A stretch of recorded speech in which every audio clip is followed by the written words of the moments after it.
Philia means daughter. We are the daughters of the women who came before us, and we fight so that our daughters may be free. We are a women-led volunteer organization. Our vision is a world free from patriarchy, where all women and girls are liberated. We seek to contribute to the women's liberation movement by building sisterhood and solidarity among women, locally, nationally, and globally. By amplifying the voices of women, particularly those less often heard or purposefully silenced, and by defending women's human rights.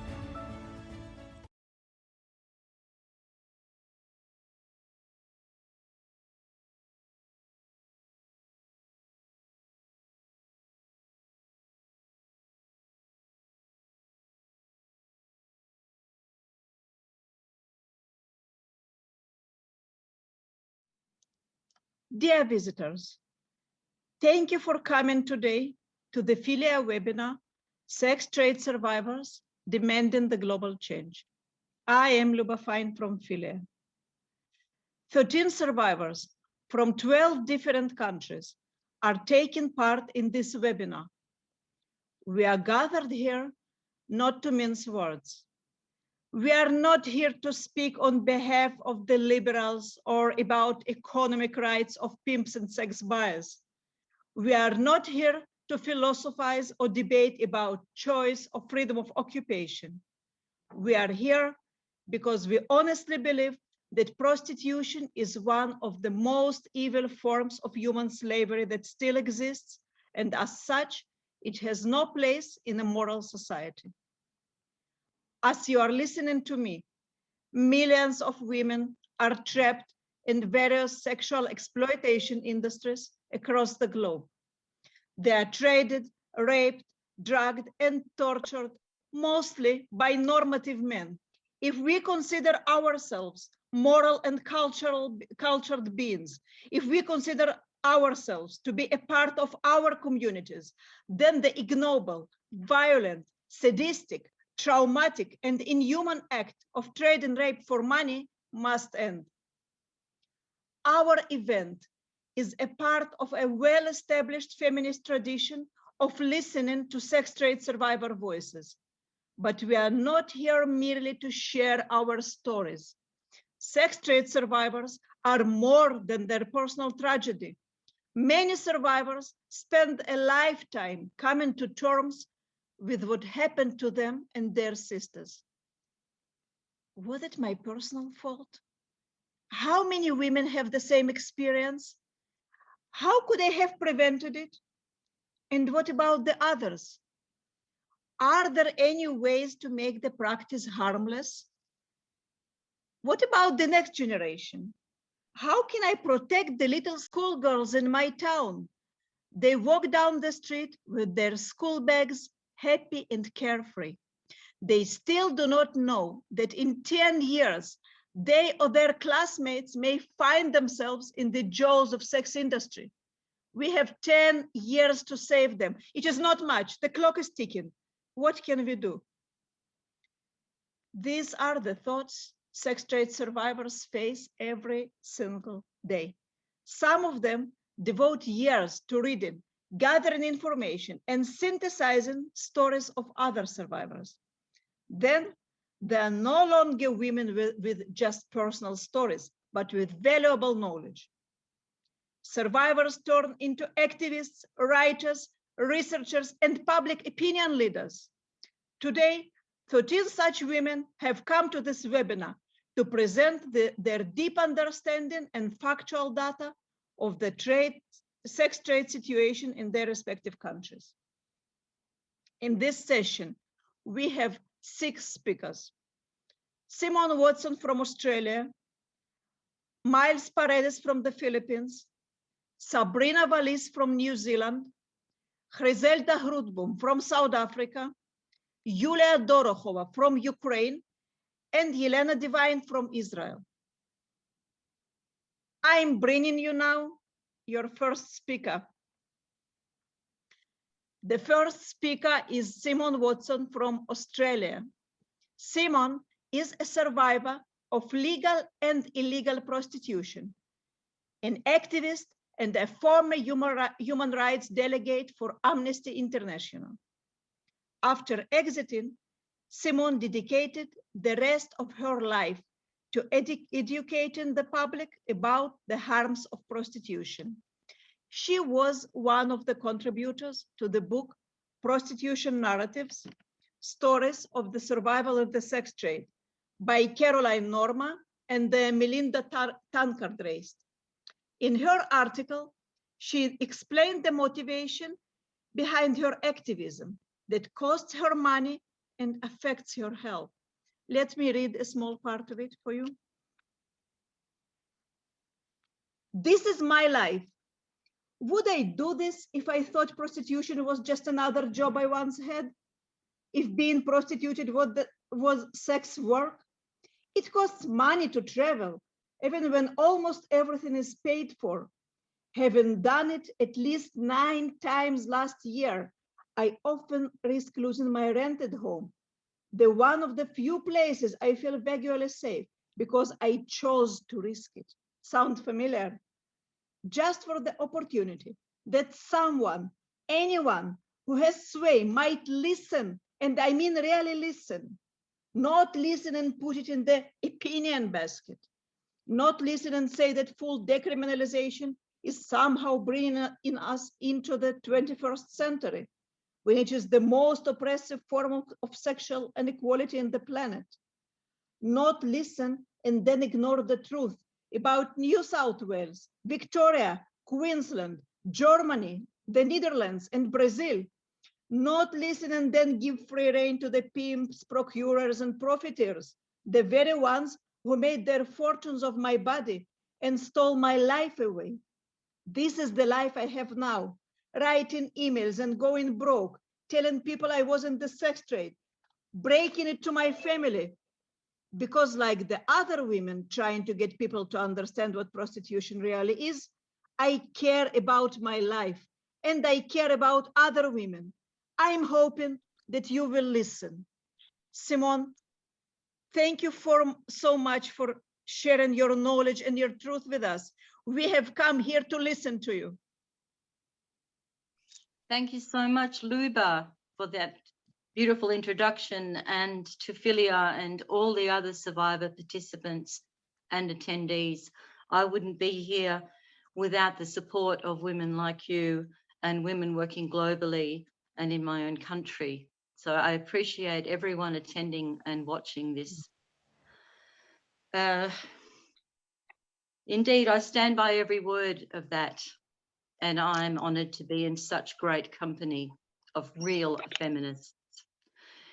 Australia had prostitution imported with invasion and colonisation approximately 250 years ago. This was not something that, to my knowledge, existed on this continent. And to give people a bit of a visual example, Australia is approximately the size of the United States, but our population is currently only about 25 million. So leaping forward to the 1970s, because my time is limited, the global pimp interests were gaining traction, as well as gentrification in certain areas of Australia. This impacted on women, particularly in street prostitution, in areas like St Kilda in Victoria, where prostitution is now legalised, and they are pushing to fully decriminalise the Johns, or the paying sexual abusers, as I would call them, and the pimps and the profiteers. So, for example, people didn't want these women in their neighbourhoods around their children. They didn't want the attendant condoms and needles and so on that go along with the prostitution system. Of course, what people really didn't want was the men, the obnoxious, entitled, violent, sexually aggressive men in their neighbourhoods. And their solution to keep this out of their gentrifying neighbourhoods, which were devaluing their property prices, was to try and get rid of the women. I truly believe, though, that some of the women who were inadvertently implicated in creating and entrenching women in the prostitution system did so out of very good intentions, because there were feminist women who cared about the women on the street and wanted to find some way of destigmatizing them and getting them rights and basic support. So in the context of the late 70s and early 80s, feminists were using whatever framework or legal framework or policy framework that they could. So this workers' rights seemed to be the closest fit, so they could put it under occupational health and safety. I don't think that they had any idea that what they were doing was going to further entrench the prostitution system, or how gleefully the global sex trade pimps and profiteers were rubbing their hands with glee at this situation. So now let's talk about those lovely men who are helping us so much by giving us money to fuck us into our liberation. Here's some quotes from some Johns, or sexual offenders, as I will call them. When you pay for sex, you get a really different feeling from what you would get in a consensual relationship. You can just relax instead of trying to share the experience with someone else. So this tells us that clearly he knows that this sex is unwanted, but further, he doesn't think that the woman that he's doing this to is someone else or a human being. Another man goes on to say that he can pull a, quote, real woman, but sometimes that's difficult, so he uses one of the others for sex. So the real women are the women who are not in prostitution, and the others are women who are in prostitution. So again, we are dehumanized. The only difference, by the way, I'm using, the cleanest quotes I can find. These are not vulgar. They're reprehensible, but these are the least vulgar. Johns say things like they use us as their public lavatories and so on. The only difference between these guys and any other John is that these guys have disabilities. These are the lonely men to whom women in prostitution should be catering, like Florence Nightingale's, these poor lonely men who have a lot in common with every other entitled misogynist jerk who pays to buy sexual access to our bodies. Someone tell me again why it's my responsibility, or the responsibility of anyone, to provide women for sexual use and abuse by men like this. So, obfuscating language. This is a wonderful trick to neutralize the reality of prostitution and move it into what Andrea Dworkin correctly called the world of ideas. The intellectualizing of prostitution, removing us distinctly from the reality. I've spoken previously about how dissociation is a particular survival technique in prostitution to distance ourselves from what is actually happening to us in order not to repel these men away. So dissociative language can be helpful as well, which is why you will get women insisting on calling themselves sex workers. If they do, I recommend that when you're talking one-on-one, you respect that. But I won't be referring to it as sex work, just as I won't be referring to these men who take advantage of this situation as clients. The language like sex work or migrant sex worker in place of trafficked woman serves to invisibilise these paying sexual offenders and the wealthy local and global pimps and profiteers. To go back to Andrew Dworkin's quote and to paraphrase it, if we move into this sanitised language and we dissociate from the reality, we forget that prostitution is a man penetrating a woman either orally, vaginally, anally, one after the other, after the other, after the other. To give you an example of how someone counters this beautifully, I think a woman who is an academic and scholar in Australia, and I won't name her. She's often on these panels, which I'm sure are happening globally around the world, where people operate in the world of ideas in the academy, on the decriminalisation of prostitution, or sex work as they call it. They are always talking about decriminalising the sexual offenders, the buyers and the pimps, because in the majority of states and territories, but not unequivocally, women are already decriminalised to some extent. She would be sitting there, a very understated, quiet woman who doesn't lean towards hyperbole because she doesn't need to, because she quietly and clearly can argue the facts and not the person. Sitting on panels where they will talk about men who visit prostitutes, men who see sex workers. And this lovely, elegant, understated woman's response on this particular panel was, they don't visit them, they fuck them. This caused a reverberation of shock because it's very visceral when you hear language like that. You are brought down from the heady world of ideas into the fucking reality. Apparently, it is our right to be treated like this. So I think that we need to, as much as possible, describe the behaviours of these men, never obfuscated. I would like to talk more and more and more about the men, and I will always get back to them. But I am not going to leave the pro-sex trade lobby groups that carry the red umbrellas, who are called the Scarlet Alliance here, out of this equation, because even though a couple of them I still count as kind of friends, I'm sick of them because they keep putting on the facade of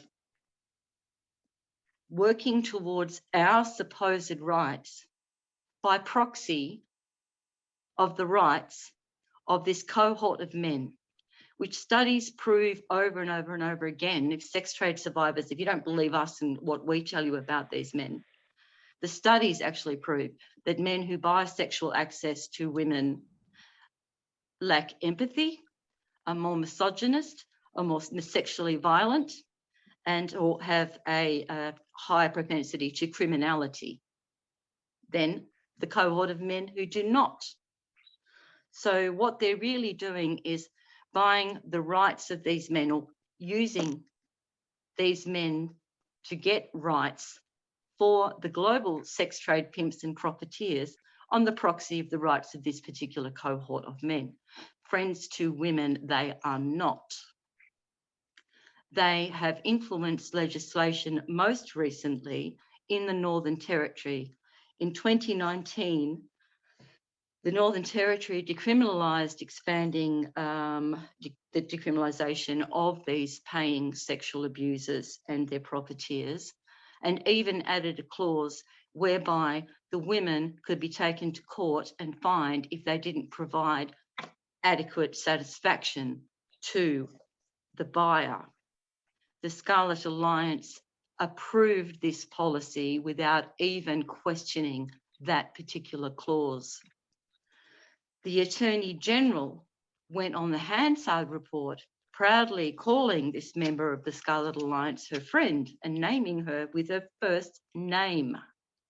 The Attorney General misquoted Article 35 of CEDAW, the Convention of the Elimination of Discrimination Against Women. One might forgive the general public for not knowing what that article means, but one doesn't really feel inclined to forgive the Attorney General of the Northern Territory, particularly when it has the highest rate of Indigenous women per capita in Australia. Ending demand, ending the entitlement of these sexual abusers and their legitimisation requires us to end normalisation and decriminalisation of these sexual offenders. It's as simple as that. And that the women in prostitution must be decriminalised immediately, now. The rights by proxy of this cohort is no right for women at all. Dignity by proxy of this cohort of misogynist, sexually entitled men is not dignity. The media's responsibility in this is to report it accurately. It's been noted in participating and legitimising this cohort of men and the men who profit from them. Recently, very near to me, a brothel was raided. Border Force police deported 2 Chinese nationals. When I asked the journalist who was reporting on this what happened to the other women, she didn't know because she didn't think to ask. So I have no idea what happened to those women, where they went. Australia, if it is going to continue to roll out this Yahoo policy of male sexual entitlement, especially under the name of women's rights and feminism, needs to be working on a policy that will protect women that are sex trafficked both internally and internationally. And instead of deporting women, give them rights. Ending demand requires that Border Force actually arrests the men, and the policing onus should be on the paying sexual abusers and doing their part to uphold the real rights of women. I think I'll end there. And my cat's just yelled at me, so I better. Thank you so much for listening, everybody. Hi, Sabrinna. Hey. Thank you so much, Simone, for your insights. And you are so right about the people with the red umbrellas who intellectualize the women torture. And these people, they come to campaign and they have money. They have money that comes from multi-billion torture industry. And we don't have money because we don't sell people. We only have our truth. And I believe that this truth will come forward. And this is what we are doing now. We are creating systematic knowledge. Thank you, Luba. Thank you. And now I would like to introduce our second speaker. And I'm very excited about it because this speaker influenced my personal activism. Sabrinna Valisce, a globally acknowledged public speaker and a Nordic model advocate. She was among the first ones to shake the foundations of the decriminalization myth. Decriminalization is a legal model that aims to fully legalize and normalize the sex trade, including setting up licensed brothels with loose regulation. And Simone referred to it in her speech. This legal model has been implemented in New Zealand since 2003. Prior to its implementation, and while being still trapped in the sex trade, Sabrinna campaigned for decriminalization. She genuinely believed that decriminalization would improve the work conditions and the quality of life for women in the sex trade. And in 2003, her campaign achieved its goals. The law has changed. Legal brothels were open throughout the country. Sabrinna could just spend the rest of her life leveraging her political achievement, right? But as she witnessed the vastly expanding, decriminalized sex trade in its cruelty, she refused to remain a part of the pro-prostitution lobby. Living a movement and ideology is never easy. You lose your friends, work, platforms, and social support circles. But being a woman of courage, Sabrinna sacrificed it all for the single purpose of telling the world the truth about the inhuman, racist, and misogynistic face of the decriminalized sex trade that sweeps women's dignity for pimps and johns, profits and comforts. Today, Sabrinna Valisce is the South Pacific representative of Space International, one of the most influential survivor-led NGOs nowadays. Sabrinna is here with us to share the truth about the decriminalized sex trade in New Zealand. Thank you so much. Hi, thank you so much for that introduction. That was really powerful and amazing. It's interesting to hear what other people have to say, you know, the way they perceive you, because, you know, I perceive myself pretty ordinary. Now, can everyone hear me properly? I just want to start there before I go on. Yeah? You can all hear me? Great. Okay, so I want to give a bit of an idea of the way New Zealand perceives itself first, so that you can understand the mindset of Kiwi people. So New Zealand perceives itself as progressive from both the left and the right political spectrum. And the reason for this comes down to three main events in New Zealand. One of them is being the first country in the world to give women the vote. And unlike many, many other countries, when New Zealand gave women the vote, or more to the point when women fought and won the vote, it was all women from 18 years and over. So there was no, you didn't need to be married, you didn't need to own property, it wasn't over the age of 25, it included Indigenous women, it included migrant women. So if you were a New Zealand citizen or a permanent resident of New Zealand, you had the right to vote. So it didn't come with caveats. And that's one of the reasons that New Zealanders perceive themselves as progressive. Another was the Springbok Tour, which was actually a rugby event. But what happened was there was an anti-apartheid raid of the streets. People literally started smashing shop windows, running down the streets in protest. And it was one of the largest protests. It was across the entire country. And it was against South African it was an anti-apartheid thing against South African apartheid situation, because South Africa was playing against New Zealand in the rugby. And this was something that the right and the left came together on, and they interrupted the national sport to do it, which is a big deal. It's the only time throughout all of New Zealand history that the rugby has been interrupted for a political reason. So that's another reason for New Zealanders to perceive themselves as progressives. And the third one is the breaking of the ANZUS Pact. Now, ANZUS was Australia, New Zealand, and the United States.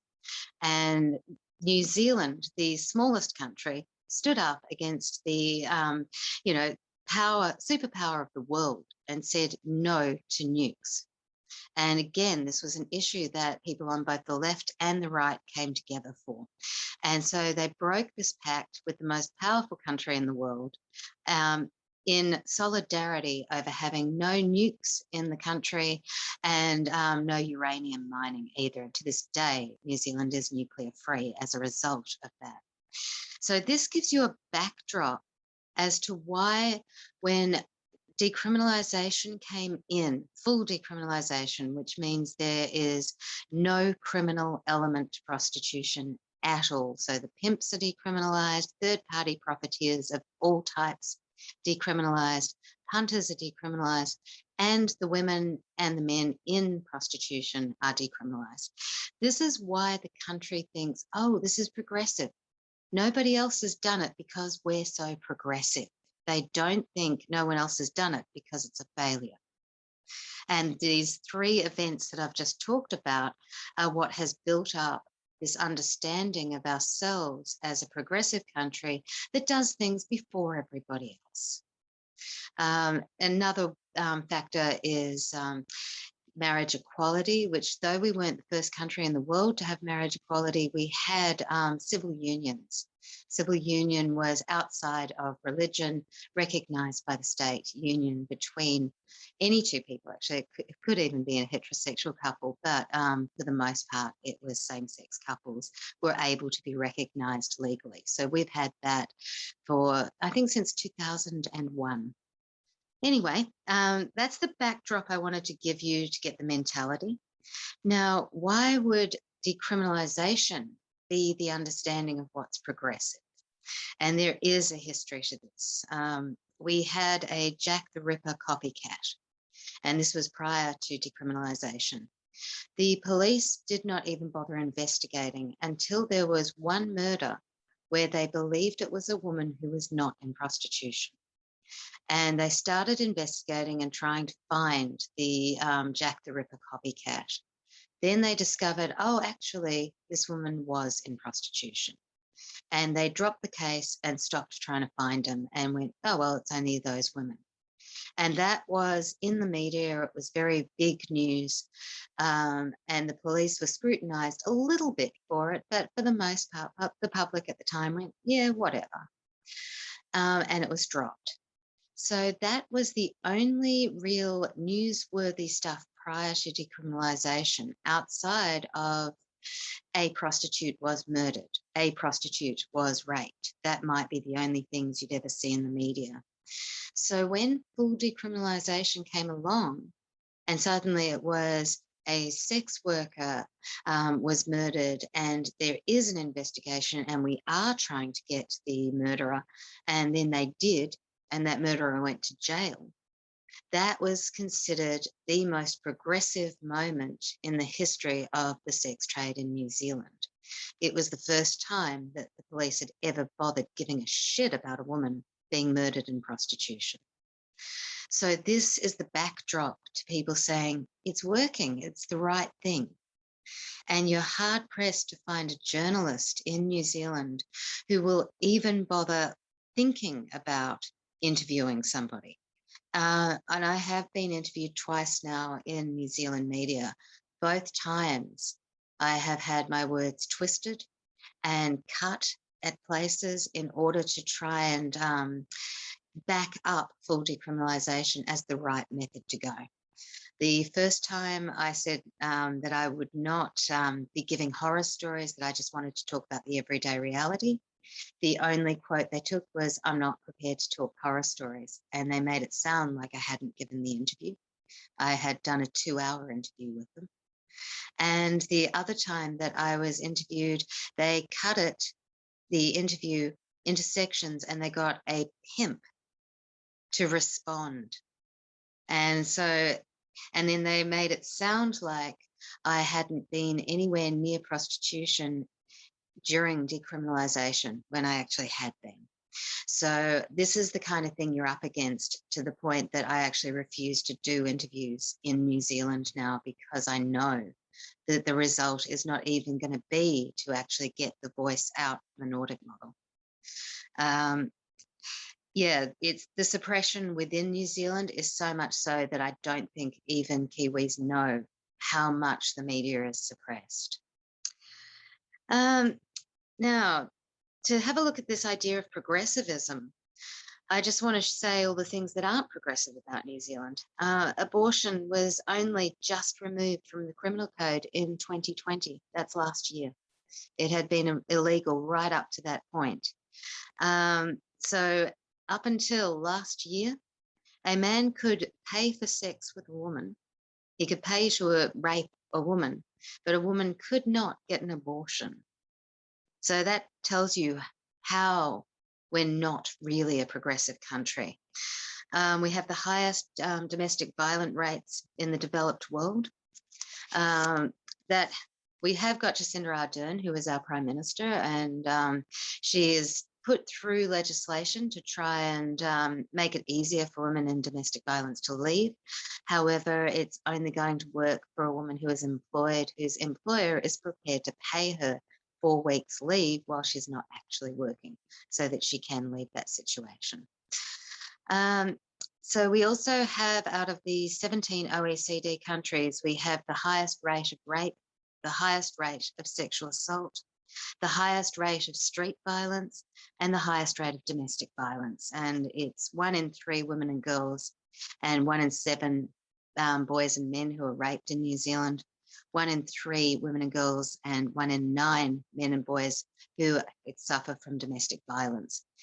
This is not the case pre-2003, we didn't have those rates of violence. We were on par with the US, where it is 1 in 6 and women and girls, 1 in 13 men and boys. It has skyrocketed since 2003. Now, we can't say that it is as a result of the Prostitution Reform Act 2003, but we can say there's a correlation between the increased rates of violence in the country and that law being passed. So there may be other factors. If there are, I don't know what those other factors are. We have also had pushback from local councils.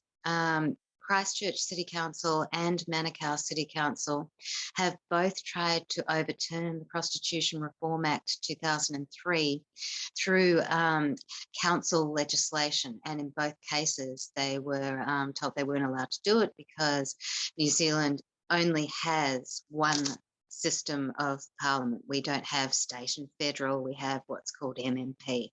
So this was passed at what would be the equivalent of a federal level. The reason that both Christchurch and Manukau tried to overturn it was because the street prostitution had made certain areas extremely unsafe for residents, and this was mostly women and children. And it also meant that there were bottles being thrown out of car windows from men. There were condoms being left on the streets, and people were pissing and shitting in the neighbours' gardens and things like that. So there was also needles left on the streets. So we're talking from drug use here.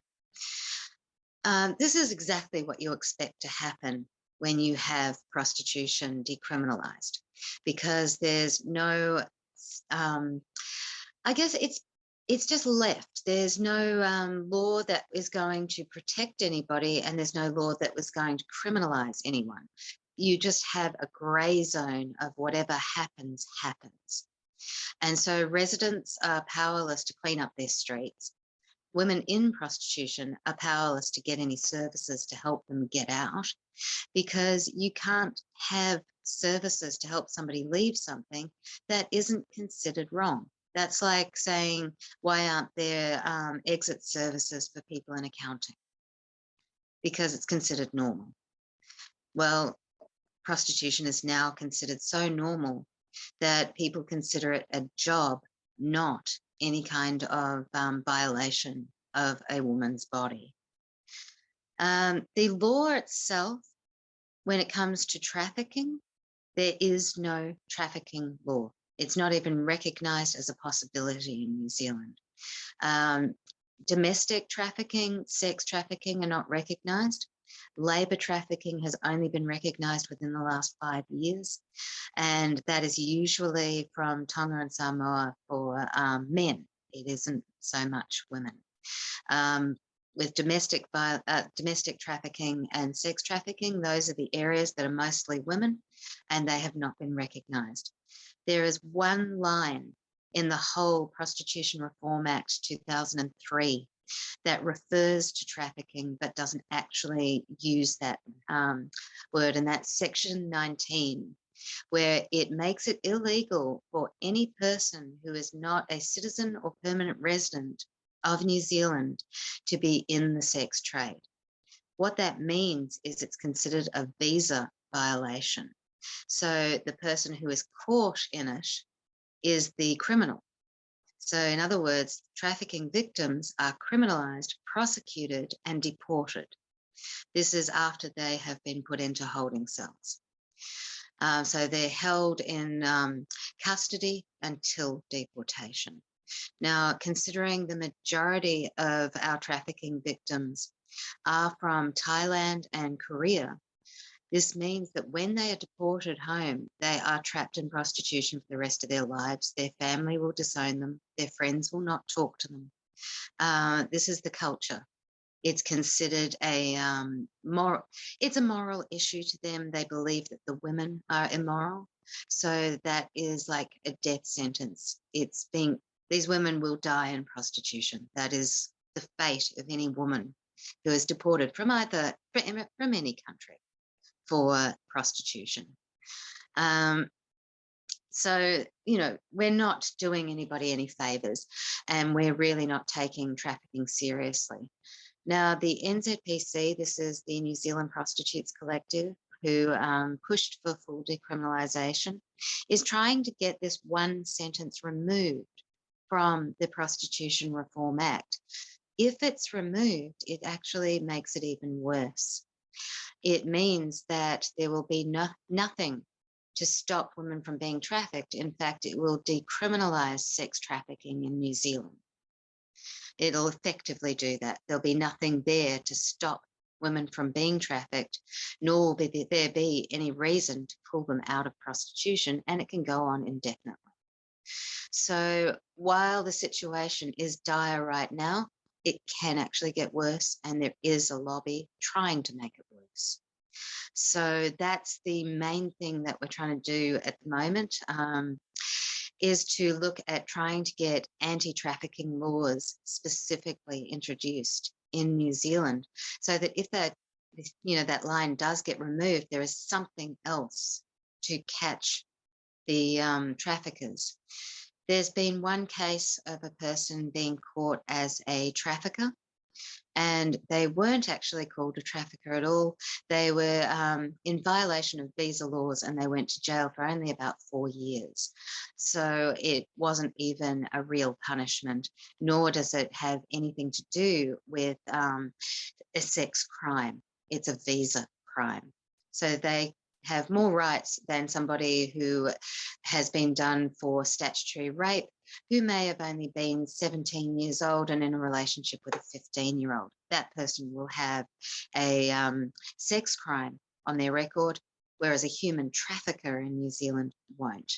That gives you an idea of how this, how disrespectful the New Zealand laws are to migrant women who have been trafficked in.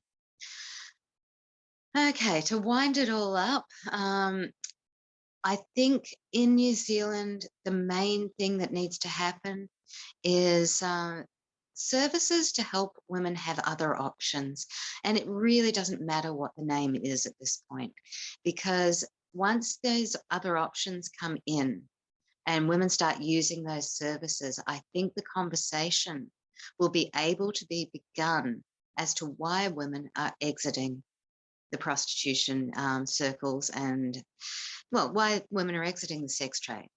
Right now, we can't even have that conversation. People are not open to hearing it. There needs to be, I guess, a bit more of an en masse push for the services, which will then give women a chance to meet each other. And that will then, you know, bring a bit of a rise to being able to speak out and be heard. So we are 50 paces behind the 8 ball on this one. It's not even at a point where we can push for the Nordic model. So yeah, that's what I've got to say about that. I think I'll leave it there. Thank you, Sabrinna. Thanks. You know, you see what a brilliant analysis of the sex trade, which is a cancer that corrodes the entire society. And see what it does. And see what the pimp lobby is often saying that we speak over the sex workers' heads. But when we have a brilliant abolitionist, an intellectual, who can supply such a clear analysis of the sex trade situation, they silence her. They twist her words in the media. They bring a pimp to respond to her speech. What can pimp respond to what Sabrinna said here? He has nothing to say. He should shut up and listen to her. They're a bit kind of worshipped in some ways, because they're worshipped for the wealth, and they give, it's almost like the whole hip hop culture has come into that as well, of, you know, pimping being cool, and that's taken over in New Zealand. So, so pimp can speak over Sabrinna's head, but abolition survivors cannot speak over sex worker heads, and pimp is a sex worker, so. Yeah. Anyway, thank you very much, Sabrinna, Thanks. for being today with us. Just one more. Our next speaker is she's Yulia Dorochova from Ukraine. She's a very interesting speaker. My first encounter with her was at a webinar organized by the abolitionists from Ukraine. Ukraine is an interesting country, not well known enough right now in relation to the Nordic model. But in recent years, brave Ukrainian feminists have been leading the Nordic model campaign in their country. In the beginning, survivors of prostitution were not a part of the struggle, and there was a reason behind it. The global sex trade lobby has a consistent strategy of mobilizing supporters mainly from the global south. We can see it in Africa, in East Asia, in India, and most recently also in Eastern Europe. In these countries, the authorities turn a blind eye to the crimes of the sex buyers or even the pimps. They sometimes persecute the women themselves as well. Therefore, the sex trade lobby treats those countries as the target market for their advocacy. The lobby brings with it two things: budgets and the myth of decriminalization. And this myth is very simple. If everyone is legal, you will be legal too. Your work will be just like any other work. You will be protected by labor legislation. Actually, not just in the global south. We just have listened about it in New Zealand. How did it work? The women often believe the myth because they have no access to reliable information about other legal solutions, such as the Nordic model. And in this toxic social and political climate, the myth of decriminalization was largely adopted, but not by anyone. And today, I will introduce you to one of its vocal critics, leader and activist Yulia Dorochova, the director of the sex workers self-organization in Ukraine, Legalife. For years, Yulia has divided her time between raising resources for women in need, human rights battles, and assisting Ukrainian trafficking victims abroad. Yulia's courage is reflected not only in her actions, but also in her ability to think critically. She did not take things for granted and began asking questions. Her first question was, how can we enforce effective decriminalization if we are expected to pay taxes? After all, we automatically become potential tax evaders. She also asked why protecting women in prostitution depends on the decriminalization of all those involved in the sex industry. As an activist, she has seen how much sex buyers and pimps harm women. So why abusers should be decriminalized? Today, we are privileged to host this extraordinary leader and to learn from her about the sex industry in Ukraine. Thank you so much. Так, что, в общем, я хочу представиться. Меня зовут Юлия Дорохова. Я директор самоорганизации секс-работников Украины, самой старой самоорганизации секс-работников, которая есть вообще в истории Украины. Нам уже более 10 лет. Ну, о нашей деятельности, естественно, можно посмотреть на нашем веб-сайте и можно посмотреть в Фейсбуке. И еще мы организовали первый марш секс-работников в истории Украины в правительственном квартале в 2017 году, 3 марта. Это как раз день секс-работников. Ну, я говорю секс-работники, проститутки, это не имеет значения, это синоним. Мы организовали это и впервые привлекли внимание общественности. Был очень большой резонанс, нас 83 СМИ показали во всем мире.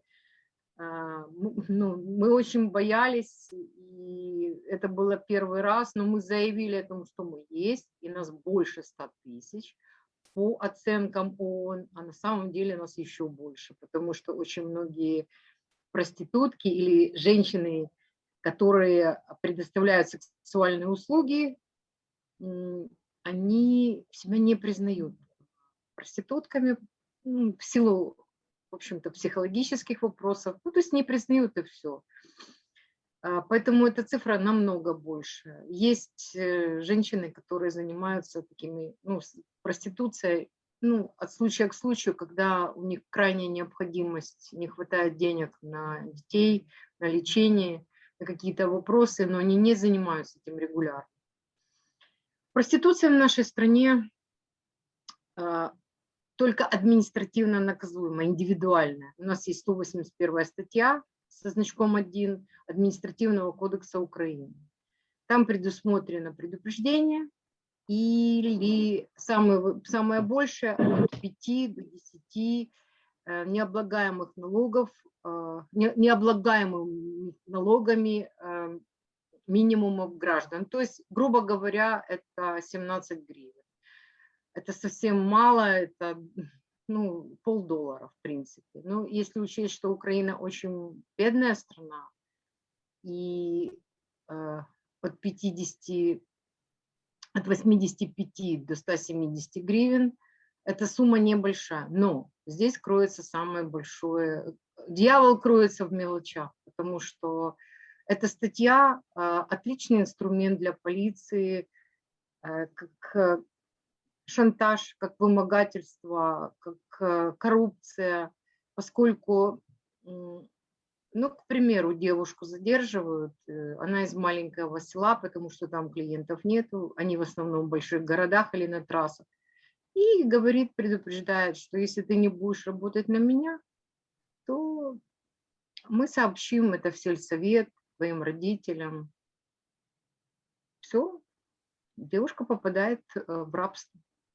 Сексуальное рабство. То есть я вкратце рассказала, потому что у меня таких историй очень много, и чтобы было понятно, что это маленькая сумма, она очень страшна и опасна, поскольку, к примеру, протоколов там может быть до 20 тысяч, но никто не обжалует в суд, потому что очень часто подъезжают полицейские, просто выписывают протокол, человека даже нету, например, на улице или в доме, они выполняют свой план.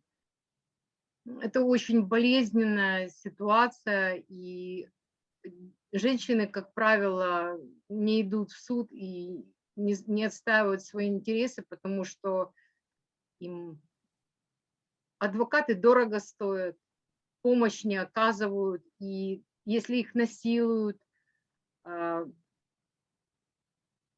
есть ситуации, когда они выпрыгивают с балконов и так далее, они не могут обратиться за помощью в полицию, потому что там их просто унизят, оскорбят и, может быть, еще раз изнасилуют. Бывает это такое. Уголовная ответственность у нас есть за содержание мест проституции, и есть у нас статья за сутенерство. Но, как правило, этот бизнес крышует полиция или люди, которые принимают решения. То есть это прокуроры, адвокаты, не адвокаты, а прокуроры, кто-то очень серьезный, у кого власть в руках, депутаты. То есть люди сильные мира всего. То есть фактически это теневой бизнес, который идет в карманы этих людей. Поэтому, когда речь идет о том, что мы боремся с секс-торговлей, что мы боремся с насилием, есть группа людей, которые борются якобы за декриминализацию, но она в реальности легализация, то вопрос идет о том, что мы не с полицией как таковой, которую мы видим, официально мы боремся с теми, у кого мы пытаемся отобрать этот теневой бизнес, и они его, естественно, не хотят терять. В общем-то, что рассказать про насколько востребованы украинские женщины во всем мире. Если посмотреть по истории, то Роксолана, любимая жена султана, как раз была украинка. Поэтому украинские женщины всегда были востребованы, потому что они очень красивые. И это стало предметом товара, потому что у нас бедная страна, и политические распри приводят только к экономическому упадку. Плюс у нас сейчас уже 7 лет почти война идет. Страдают, естественно, в первую очередь женщины и дети.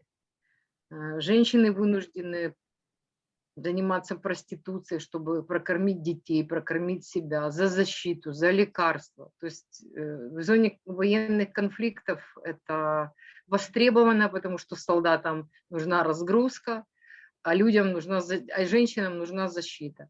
И у нас есть женщины, которые ездят в серую зону, в зону АТО, ездят на заработки, на блокпосты. Очень много женщин пропадает просто без вести, потому что никто не знает, куда они поехали, и солдаты могут свободно убить таких женщин, поскольку они никем не защищены, и их фактически нет. Они знают, что это безнаказанно, и никаких последствий не будет. Ну, я думаю, что мы этой теме посвятим отдельную какую-то встречу, и я более детально подготовлю, расскажу о ситуации конкретно там в зоне АТО, это наши военные действия. И расскажу, например, ну, то есть у нас какая ситуация? В общем-то, как и во всех странах мира, в которых есть проституция, есть разные категории проституток, которые есть трасса, есть улица, есть квартиры, есть салоны массажные, и есть элитные бордели. Все это нелегально, вы понимаете. Тем не менее, это достаточно широкий бизнес у нас в стране, теневой, естественно.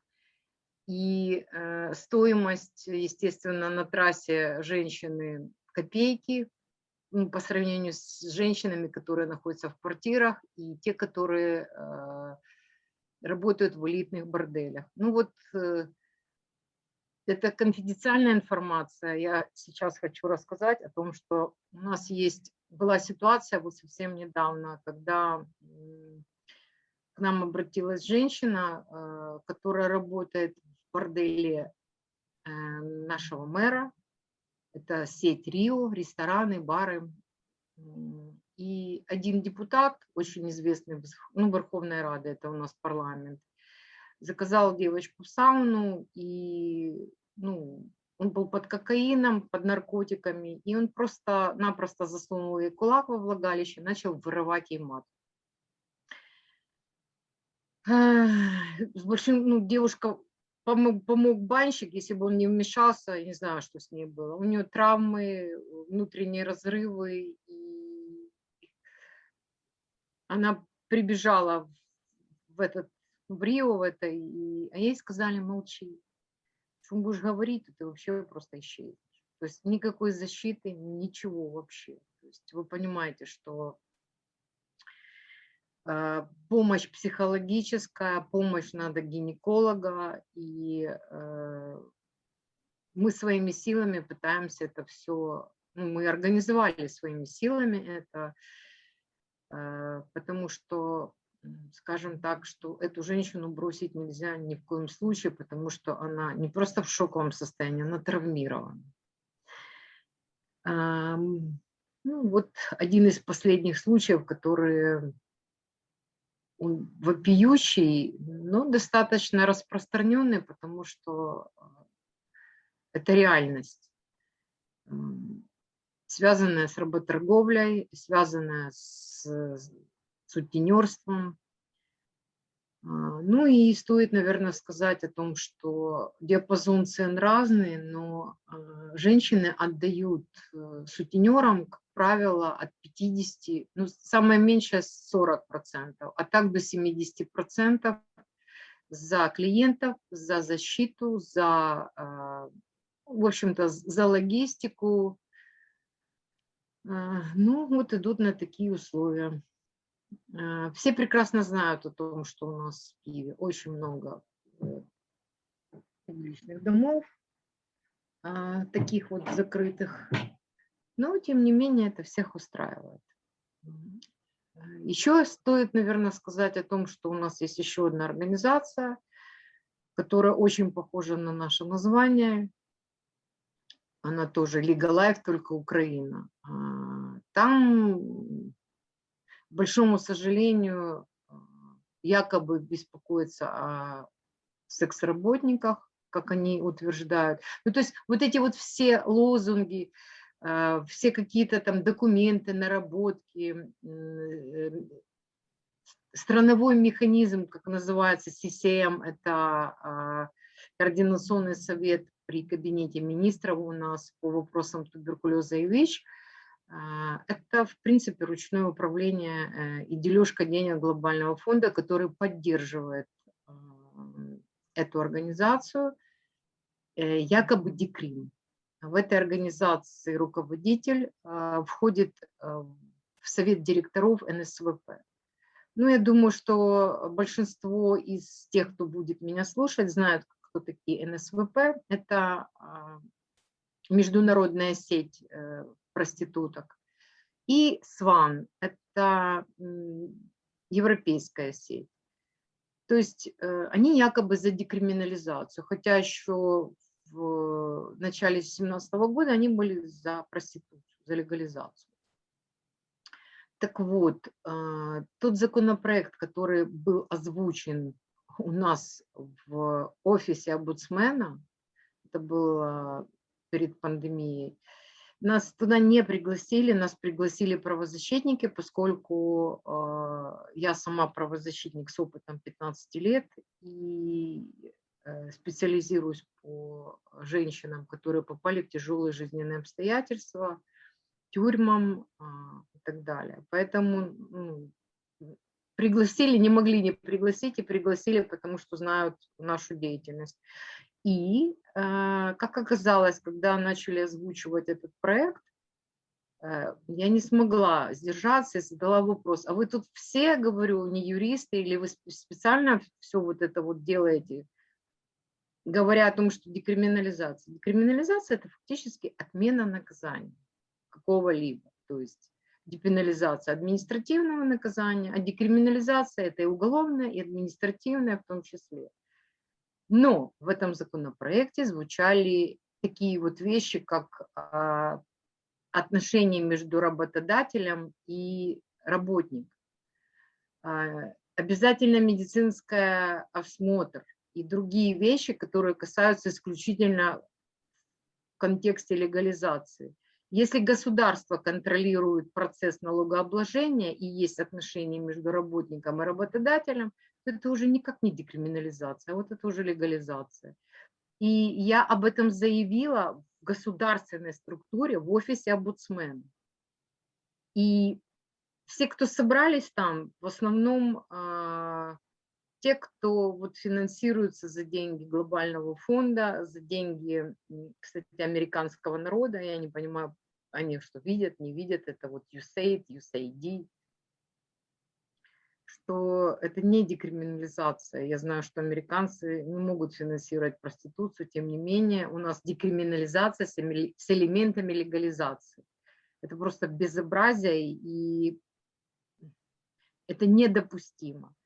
Ну и поскольку я выступаю с протестом и говорю о тех вещах, поскольку у меня высшее юридическое образование, и я юрист и адвокат, я могу различить вот эту вот манипуляцию и игру правовыми нормами, которые реально другие проститутки просто не понимают и не вникают в это.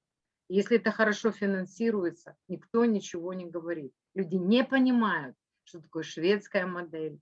То есть им рассказывают, что шведская модель – это плохо, потому что так решила НСВП.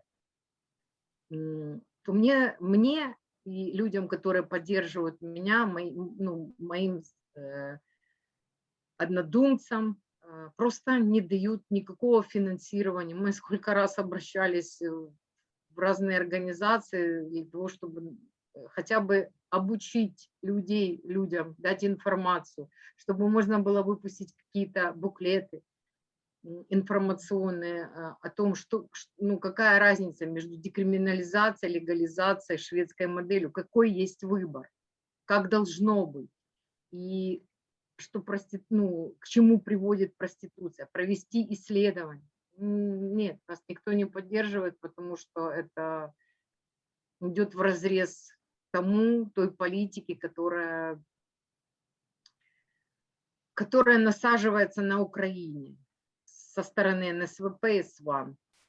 Поэтому нам очень тяжело, нам нужна очень поддержка, и тем не менее мы не сдаемся, мы боремся, и с нашими партнерами, Центром демократического развития, мы с Эллой Ламах, с Марией Дмитриевой, в общем-то, сейчас совместно работаем и пытаем, ну, то есть по мере сил своих рассказываем о том, что такое, ну, то есть проводим обучение, собираем единодумцев, потому что мы встречаем очень серьезное противостояние, ужаснейшее. И очень сложно вот помогать реально людям, если нет ресурсов. Это очень сложно. Ну вот мы сейчас объявили сбор помощи, ну вот когда локдауны были и так далее. Нам практически никто не помогал. Мы обращались, например, в FU International, там AIDS фонд, нам отказали. Мы просили просто маски и средства индивидуальной защиты. Нам отказали. Ну, вот, в общем-то, так. И много... Да, у нас еще, кстати, есть случаи, кейсы по трансгендерным женщинам. Вот уже сколько, 3-й год идет уголовное преследование секс-работницы, которая индивидуально занималась секс-работой, и у нее достаточно элитные были клиенты. У нее там в элитном районе квартира, у нее изъяли при обыске $20 000, изъяли все, начиная от компьютеров, фотоаппаратов и так далее, ну, заканчивая трусами, хлыстами и париками, все изъяли. И предъявили ей преступление, которого она не совершала. Их интересовала, естественно, квартира в дорогом районе. Но женщина вышла на нас, и мы начали ей помогать. И вот уже 3-й год мы боремся вместе, и то обвинение сняли, предъявили другое, но мы боремся все равно, потому что государство не сдается, оно не хочет признавать, что государство само совершило преступление. Понятно, что мы $20 000 уже не заберем никогда, и доказать это практически невозможно, потому что женщина к нам обратилась через время, когда это все произошло. Вот она искала по вот этим всем правозащитным организациям, которые занимаются и трансгендерами, и проститутками, и правозащитным. В итоге переадресовали на нас, у которых нет ни финансирования, ничего вообще. Те организации, которые получают вот как бы деньги. Ну, нас это не останавливает. Если мы хотим помочь, то мы помогаем. Ну, вот приблизительно так. Что еще хотела бы рассказать? У нас есть организации, которые занимаются жертвами работорговли, но что мне очень не нравится в этом, в том, что у них нет программ, которые направлены на проблемных, как они называют, проституток. Все мы прекрасно знаем, что очень многие проститутки употребляют наркотики, очень многие употребляют алкоголь, болеют ВИЧ, туберкулезом. То есть они не берут таких женщин, направляют в реп-центр. То есть их программа под это дело не заточена. Когда я была еще в СКК, меня выбрали все проститутки Украины, делегировали вот в это СКК. Я подняла вопрос, чтобы включить в программу государственную, программу реабилитации для женщин, которые хотят выйти из проституции, психологическая поддержка, создание безопасных мест. То есть фактически больше 100 тысяч проституток, налогоплательщиков в нашей стране вообще за бортом. И их проблемы никто не хочет признавать. Мне тогда сказали это в 2017 году, что на все программы на такие наложен мораторий. То есть государству нашему не нужно. Очень сложно понять, почему. Потому что домашнее насилие, вот, к примеру, случай из маленького города. Женщина, которая сидела в тюрьме, у нее группа инвалидности, и она вышла, ей негде жить, она стала жить с мужчиной. Мужчина выпивал, пропивал ее пенсию, а потом выгонял ее, бил ее, выгонял на трассу зарабатывать деньги. Она не могла прийти в дом без алкоголя и без еды. Она обращалась в соцслужбу, ей не помогли. Помогли мы, и она ушла от них. Это долгая история, как это произошло, но тем не менее. Мы нуждаемся в помощи. Проститутки нуждаются в помощи. Те, которые хотят бросить, те, которые хотят освоить новую профессию. Нас не слышат. Слава Богу, что у меня есть возможность сейчас записать это обращение. Простите, что у меня английский не на том хорошем качестве, которое я, чтобы у меня было понятно. Разговорный у меня есть, но недостаточно, чтобы выразить ту палитру эмоций, которая меня захватывает. И я сейчас говорю от имени тех женщин, которые нуждаются в помощи. Мы впервые принимаем участие в этой кампании, потому что раньше мы даже не знали про такое движение. Оно необходимо. У меня опыт секс-работы очень серьезный. В свое время я занималась проституцией и знаю на собственном опыте, как это бывает, когда тебя преследуют, когда насилуют, и когда и наркотики, и, в общем-то, полная безнадега, и некуда податься, и никто не поможет, и никому не расскажешь, потому что проституция – это плохо. И ты не человек. Каждая тварь должна от тебя вытереть ноги, но тебе никто не поможет. Ни со здоровьем, ни с правовыми вопросами, никто. Поэтому, зная это, по мере своей возможности мы помогаем всем, кто к нам обращается. В общем-то, я коротко рассказала, может быть, эмоционально, но очень хочется, чтобы вы немножко узнали о наших проблемах. То есть я практически ничего не рассказала, и вместе с тем рассказала то, что у нас болит. So, and this is a really complicated situation. And Yulia, thank you so much for letting us learn a little bit more what is going on in Ukraine, because Ukraine is not covered well. And now I will introduce you to Myles Paredes from the Philippines. She is the president of Bagong Kamalayan Collective, which means a new consciousness in English. This is a prostitution and trafficking survivors group in the Philippines, which was established in 2004. A victim of rape by her own father, from which she had a baby. Myles was trafficked to prostitution at the age of 14. One day, a soldier approached her at the prostitution bar and brought her to a brothel. She was forced to stay there until she escaped with another teenager at the age of 16. But due to her child's poor health, she stayed in street prostitution for 7 more years.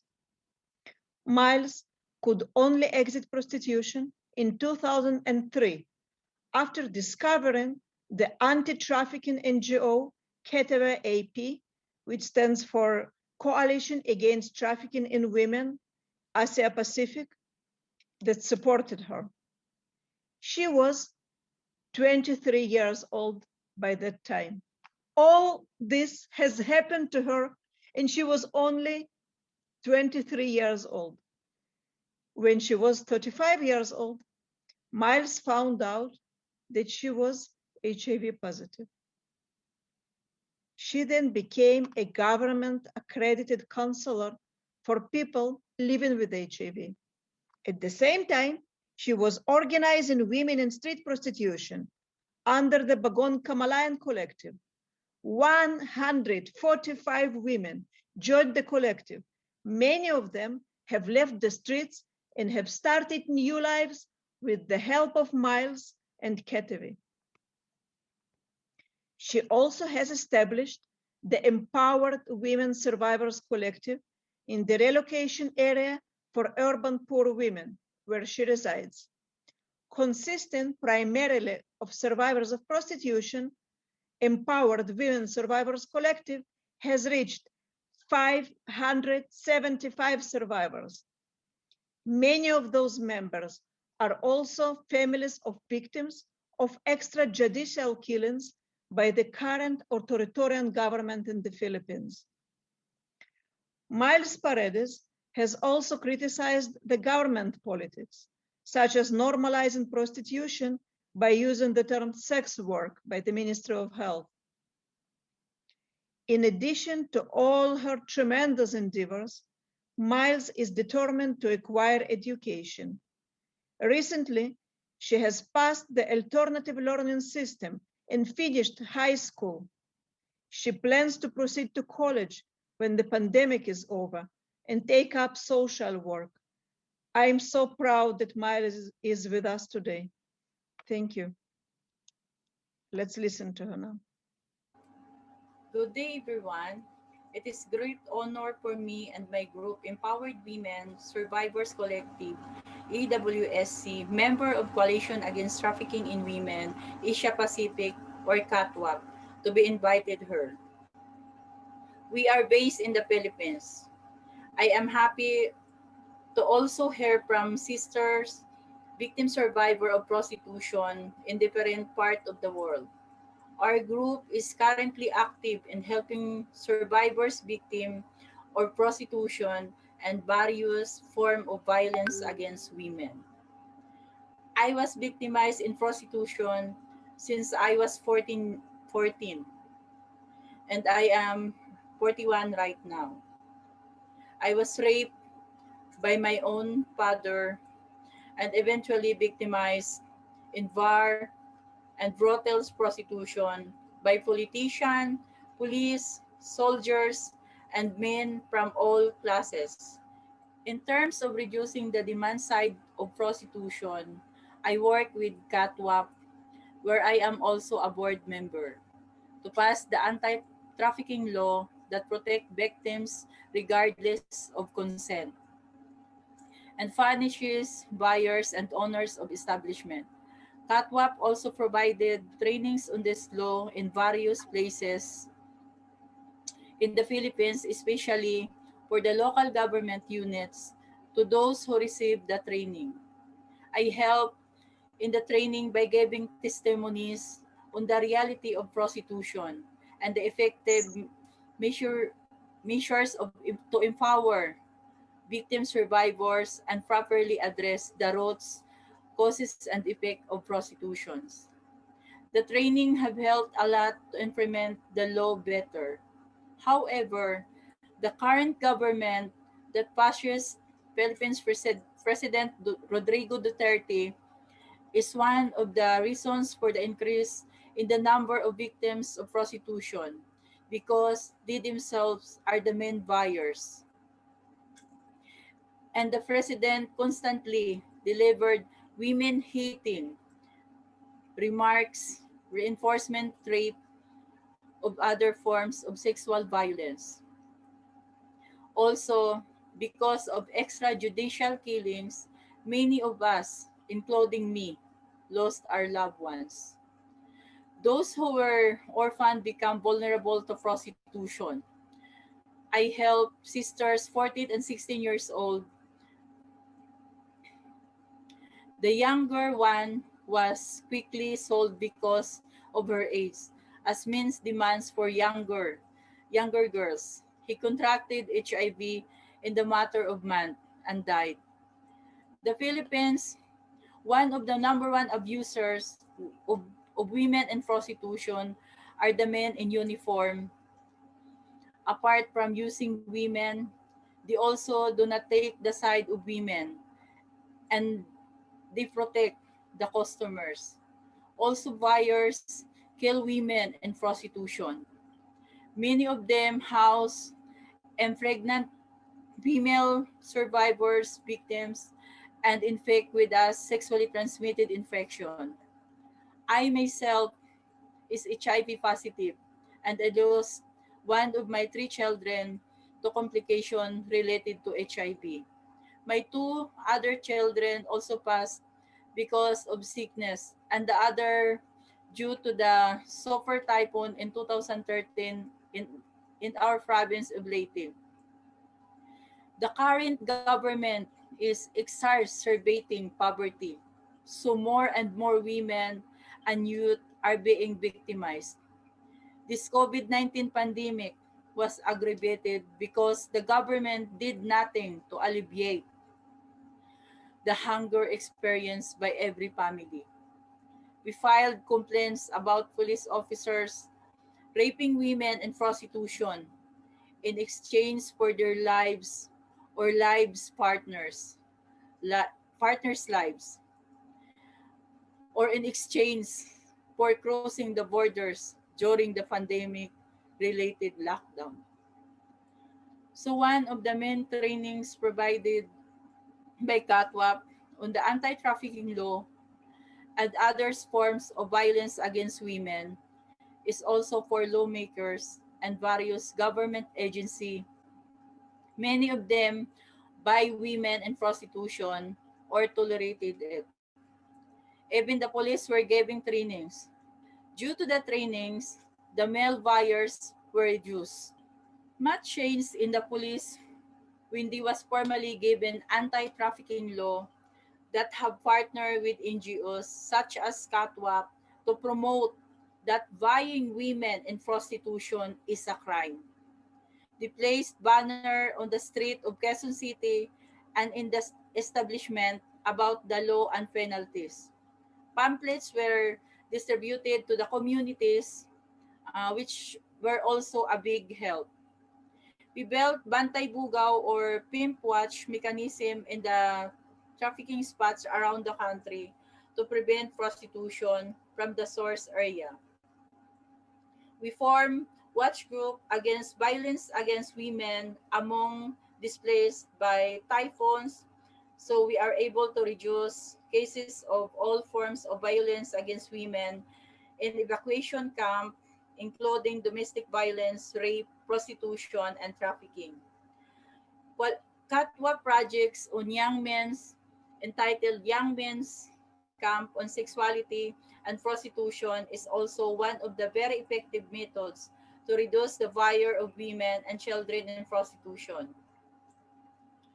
In this camp, we survivors of prostitution testify about our experiences between the prostitution and our context before we become victims. After our testimonies, cried and many apologized because some of them had used victim survivors and they felt guilt in themselves. And many other apologized their fellow men who buying women in prostitution. Young people talk to the victims and commit themselves that they will not buying a woman or any person for that matter in prostitution because the women are not different from their own mother, sister, or partner. Thousands of young men who participated in the trainings are already advocates. The organization that has been helping us from then to the present has greatly contributed to raise awareness among young men that they should not enjoy buying a woman or child in prostitution because it is a form of violence against women.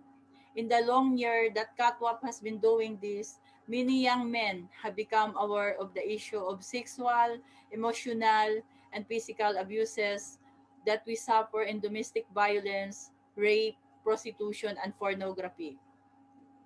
This training is all over the Philippines and has been replicated abroad in Thailand, Indonesia, and other Asian countries because CATWAP is a regional organization.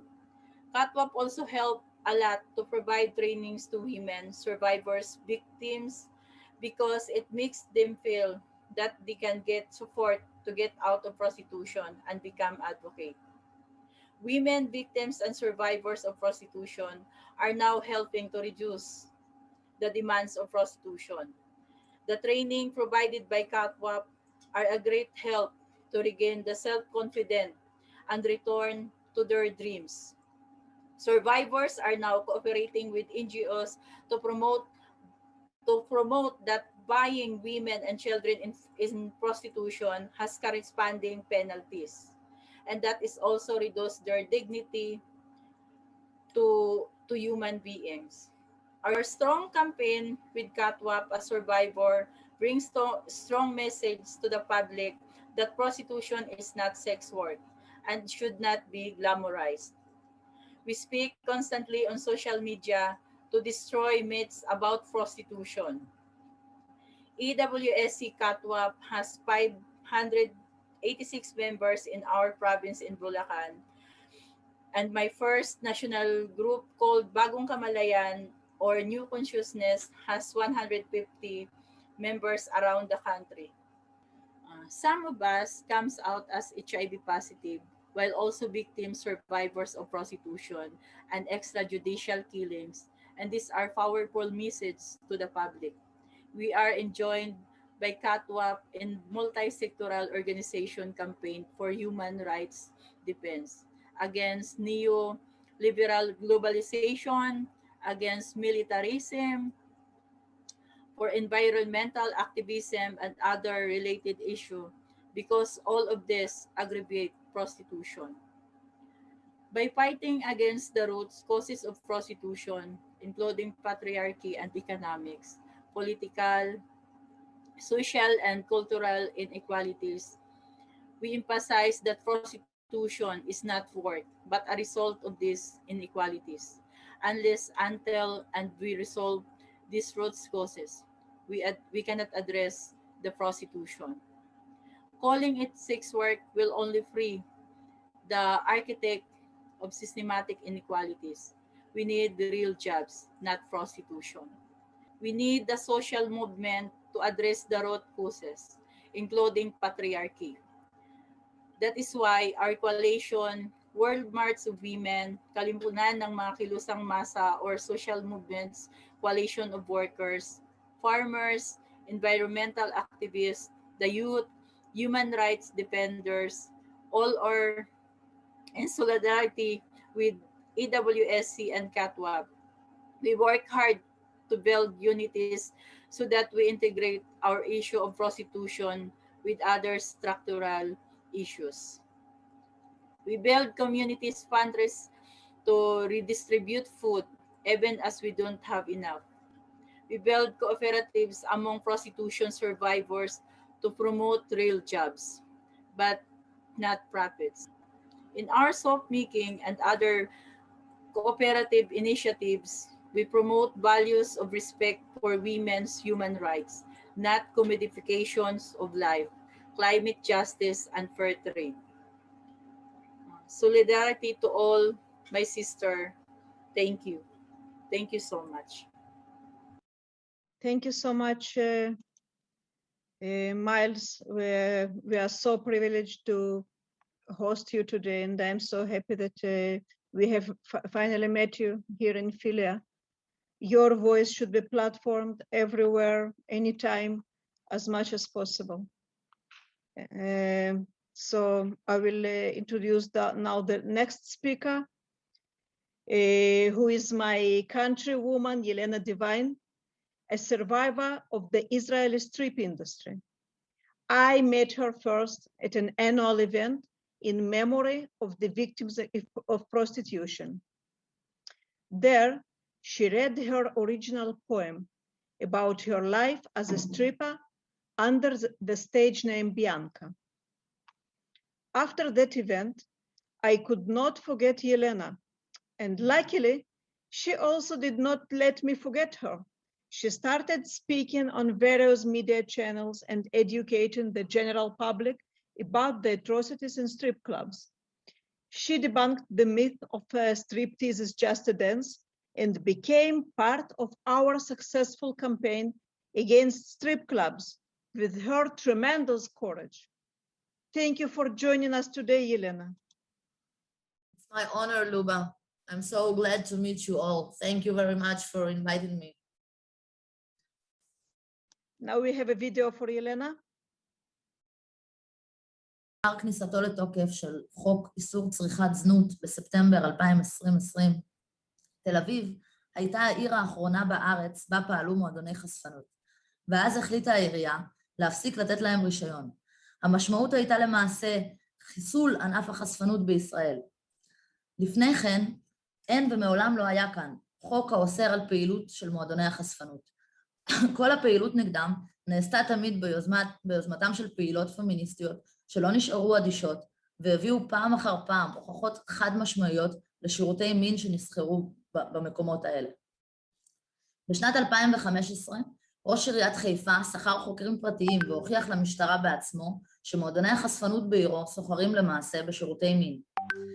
בשנת 2017 פסקה השופטת מיכל אגמון גונן שלאפ-דנס ייחשב כמעשה זנות, ונתנה לכך נימוק מאלף שהוא כשלעצמו ראוי לדיון נפרד. ואילו בשנת 2019 פרקליט המדינה פרסם הנחיה רשמית ובה הוא אומנם הסכים שלאפ-דנס במועדון החשפנות ייחשב לזנות, אבל סייג כי צפייה באישה במועדון ללא מגע לא ייחשב לזנות או לעבירה פלילית כלשהי. מועדוני החשפנות האחרונים בארץ, עקב החלטת עיריית תל אביב בשנת 2020 כאמור, נסגרו מועדוני החשפנות האחרונים בארץ, אבל נראה כי השנה, בשנת 2021, העירייה חזרה בה, ומועדון אחד, מועדון השנדו, נפתח אחרי תקופת הקורונה וחזר לעבוד. כמו שאני מבינה במתווה עם הפרקליטות שמחייב אותם לא לסחור בלאפ-דנס בכלל, ולא לקיים שום מגע בין הזנאים לנשים. כמה אני מאמינה בזה? אני פשוט לא. מה קורה בפועל במועדונים בישראל? בתקופה שאני עבדתי, היו שתי אפשרויות להרוויח. או לאפ-דנס, בערך $7 למשך עד 2 דקות, או חדר פרטי, שברוב המועדונים עלה בערך $115 לרבע שעה, כשבערך $30 מתוך זה היו הולכים למועדון. בחדר, רוב הנשים היו מקיימות מין אוראלי והרפיות, אבל היה ידוע שקורים שם דברים נוספים, אבל זה לא היה מדובר בפתיחות. גם על השהות במועדון וגם על השתייה שלנו אנחנו משלמות. ברוב המועדונים משלמות $7 על כל משמרת, אבל יש מועדונים כמו השנדו שלוקחים $30 למשמרת מכל בחורה, ובנוסף התשלום על השתייה. קל מאוד מאוד להיכנס לחובות ככה. אני באופן אישי הגעתי לעולם הזה בעקבות משבר גדול שעברתי, כשאימא שלי חלתה בסרטן סופני. במקביל הייתי במערכת יחסים אלימה, וכמה שהחזקתי את הראש מעל המים, עבדתי בעבודה טובה, גרתי בדירה יפה, פרנסתי את עצמי לבד, מעולם לא הייתי בחובות. כשאימא שלי נגמרה, נגמרתי גם אני. אבל מאחר והמשך הקיום שלי הצריך כלכלה, זרקתי את עצמי באפיסת כוחות לחשפנות. שם הלכתי ועשיתי את מה שאבא שלי לימד אותי כשהייתי קטנה, כשהוא היה מראה לי פורנו. חשבתי שאני אחסוך קצת כסף ואצא מזה. אם הייתי יודעת שהמחיר יהיה נפשי ופיזי ובלתי הפיך לחלוטין, אני מאמינה שאני לא הייתי עושה את זה. אבל לא תיארתי לעצמי איזה שבר כלי אני אצא משם אחרי 4.5 שנים. היום, אני תכף 5 שנים אחרי שיצאתי, עברתי שיקום שהיה קשה יותר ומכוער יותר מהעבודה עצמה, אז ברוך השם אני במקום אחר. אבל הזיכרונות, כנראה הם לעולם לא יעזבו אותי.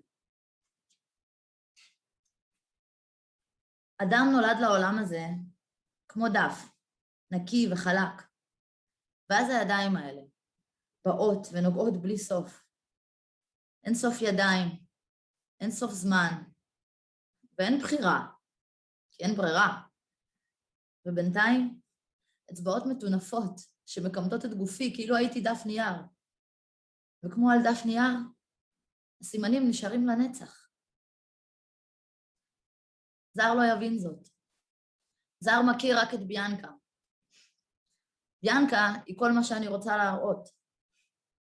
ביאנקה היא נערה צחקקנית ופלרטטנית שאוהבת לשתות אלכוהול, והרבה. ביאנקה עושה לפדנס חושני מהסרטים. ביאנקה קשוחה, היא אוהבת את זה. זה בא לה בקלות. אני פשוט לא ביאנקה. אני ילנה. ואני חוזרת הביתה אחרי הערב הזה. אחרי עשרות, אולי מאות זרים כאלה. ואני שבורה. אני מחוללת. אני לא רוצה לחזור לשם יותר לעולם. אבל אני חושבת על הגג שיש לי מעל הראש, ועל הקיבה המקרקרת כמו שעון 3 פעמים ביום. ואני מתחננת לביאנקה, שתמשיך לשחק את המשחק, שתמשיך להיות הפרצוף היפה של לנה, כי ללנה כבר אין אחד כזה. כבר אין לה פרצוף בכלל. אבל זר לא יבין זאת. ואולי שווה לנסות?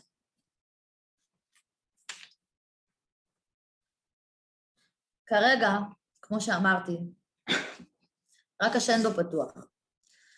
דפוק לגמרי שדווקא הוא, כי הוא המועדון הקטן ביותר, וזה ממש לא מתיישב על הדעת, שהמועדונים הגדולים פשוט נותנים לו לחלוש על כל השוק ולגרוף את כל פוטנציאל הרווח. לדעתי, ולדעת עוד נשים אקטיביסטיות ומוכשרות במאבק בישראל, המועדונים הגדולים פשוט בודקים את ההתייחסות של הרשויות והארגונים לפעילות של השנדו, ומתכננים את הצעדים שלהם בהתאם. ובעיניי זה מובן מאליו שזה עניין של זמן עד שיפתח שוב מועדון גדול כדוגמת הבייבי דולס או הבורסה. במקביל, ארגון מוזר של איגוד כלשהו של חשפניות, במקום לדאוג להם לתנאי העסקה הוגנים כלשהם, אם כבר הם יתאגדו, הגישו בג"ץ בדרישה להחזיר את הלפדנס, מה שהן מכנות ריקוד למועדוני החשפנות, ולהפסיק לראות בו מעשה זנות, ניצול והחפצה. אני ממש מקווה שמאז יצא מתוק, ואולי דווקא דרך הבג"ץ הזה שלהן, נצליח לקחת את החוק עוד כמה צעדים קדימה, ונוציא את כל הרעיון הבזוי הזה של מועדוני חשפנות מחוץ לחוק. כל מה שעובר לי בראש כשאני חושבת עליהם עומדים ומנצנצים שם באמצע העיר, זה הילדות הקטנות שלא מבינות כלום מהחיים שלהן, חוץ ממה שלימד אותן האבא או השכן או הדוד המניאק ההוא שבושה להיזכר בו, ומרוב אותה בושה פשוט נכנסות על מלכודת הדבש של האורות המקוללים האלה, ונשאבות לתוך תעשייה שגם אם יש ממנה מוצא, הצלקות והפצעים שנותרים בגוף וגם בנפש לעולם לא יחלימו. הוובינר הזה ועוד המון אירועים בנושא מחזקים לי את האמונה ומפיחים בתקווה שכמו עם עבדות וכמו עם דיכוי קהילות, כך גם הזנות תיחשב יום אחד כמשהו פשוט לא מוסרי. הנשים והילדים שנסחרים שם הם הילדים של כולנו, ואם אנחנו שואפים להיות חברה נאורה, אסור לנו לעולם לתת לזה לגיטימציה.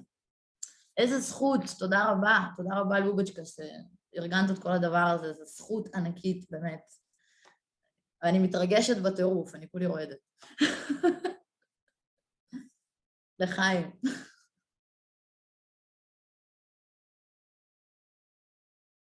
Thank you so much for this speech, very informative, and also for reading your poem. I have translated that poem to English because I think it conveys a very important message. The message is about stripper who uses her stage name. And that name was part of the mask she wore that helped her deal with strip club's cruel reality. And now the practice of adopting a fake name in the sex trade is extremely ubiquitous. And I have always seen it as a way to keep privacy. If no one knows your name, you can turn over a new page, exit the sex trade. No one will recognize you, right? But Yelena's poem touched me about another layer of this practice. And this is entering dissociation. The woman who endures prostitution is not her authentic self. While Bianca is with sex buyers, the real Yelena is protected. She is not present there. Of course, this practice cannot eliminate the harm of prostitution, but it helps you to stay sane in the short term, just like the term sex work or whatever it is. So thank you so much for this poetry, this art. I really hope it will be translated and platformed in, in other places. So thank you again, Yelena. Well, it's my honor. Thank you very much. Thank you. I'm going to introduce our last speaker for today. And she's also my personal friend, Grizelda Grootboom from South Africa. She is a role model and an inspiration for many women. Grizelda survived homelessness, sex trafficking, and prostitution as a child during the apartheid era. Many women in her situation give up, and we cannot blame them. But Grizelda didn't. She survived, recovered, and kept fighting. In 2016, she published her groundbreaking book, Exit, in which she revealed her life journey and the process of exiting prostitution. I love this book so much. Let me narrate a part of it. Thank you. This is the book. What do I tell people who ask me who I am? I say, I'm a recovered drug addict. What drove me to drugs and prostitution was the anger and pain I felt after being gang raped at the age of 9. I did not choose to be a prostitute because I liked or wanted drugs. I was also not forced into sex work. Some activist groups advocate that prostitution should be decriminalized because girls and boys are forced into this exploitation. But I feel strongly that we must recognize the social conditions that exist in our communities and support this type of exploitation. There were circumstances that led to my engagement in sex work and drugs, and I met those conditions before I was trafficked. After I was abandoned by my guardians at the age of 9, I was raped by the members of the community gang. The community knew how the boys behaved, but did not act against them. Instead, they painted my mother's house in shame, which cast me out of the Kailicha community. I was pushed to live under the bridge in Cape Town with other street people, and she was 9 years old by that time. It was while I was trying to escape this life, I was trafficked by someone I thought was a good friend. So my prostitution was never due to force, but to the social circumstances that make children like me ripe for exploitation.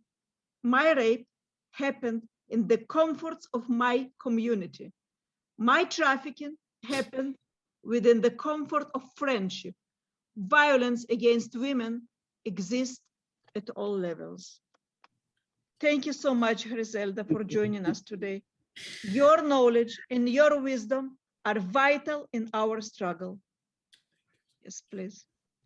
Thank you so much. It's such a big blessing. It's like, I'm in tears because we finally, as survivors, have our own platform, right? And we're not going to be told how to speak or express. I'm going to introduce our last speaker for today. And she's also my personal friend, Grizelda Grootboom from South Africa. She is a role model and an inspiration for many women. Grizelda survived homelessness, sex trafficking, and prostitution as a child during the apartheid era. Many women in her situation give up, and we cannot blame them. But Grizelda didn't. She survived, recovered, and kept fighting. In 2016, she published her groundbreaking book, Exit, in which she revealed her life journey and the process of exiting prostitution. I love this book so much. Let me narrate a part of it. Thank you. This is the book. I read it so many times. What do I tell people who ask me who I am? I say, I'm a recovered drug addict. What drove me to drugs and prostitution was the anger and pain I felt after being gang raped at the age of 9. I did not choose to be a prostitute because I liked or wanted drugs. I was also not forced into sex work. Some activist groups advocate that prostitution should be decriminalized because girls and boys are forced into this exploitation. But I feel strongly that we must recognize the social conditions that exist in our communities and support this type of exploitation.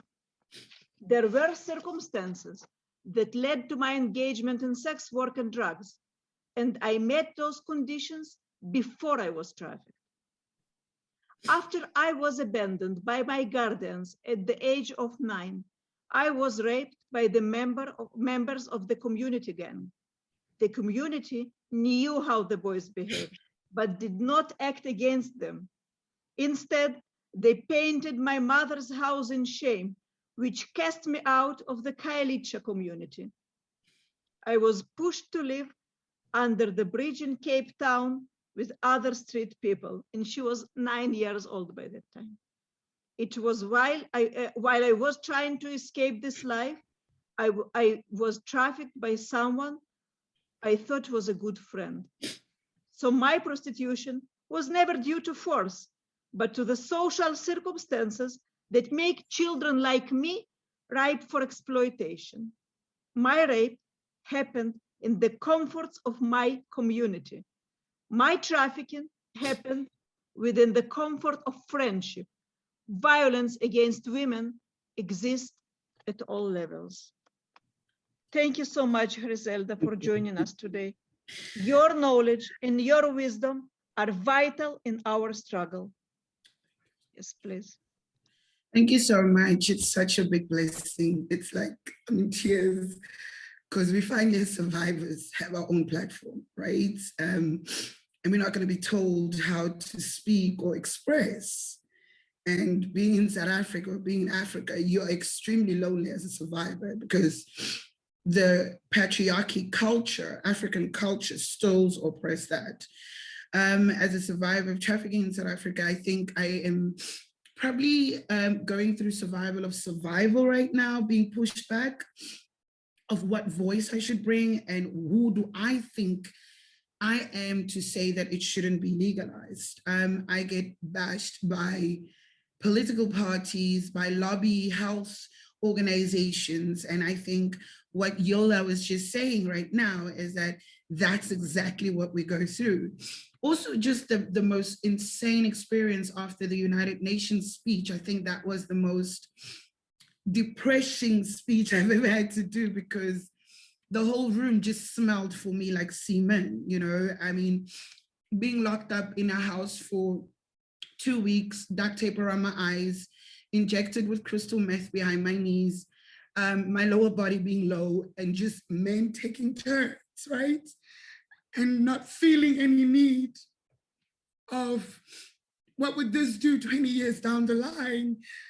And in the 20 years down the line of being sexually exploited, you still have to look behind your back because there were so many porn movies done in torture. And in Africa, in South Africa, gender-based violence, sex trafficking, human trafficking is literally in translation of this is the only economic space we can get to for women and girls.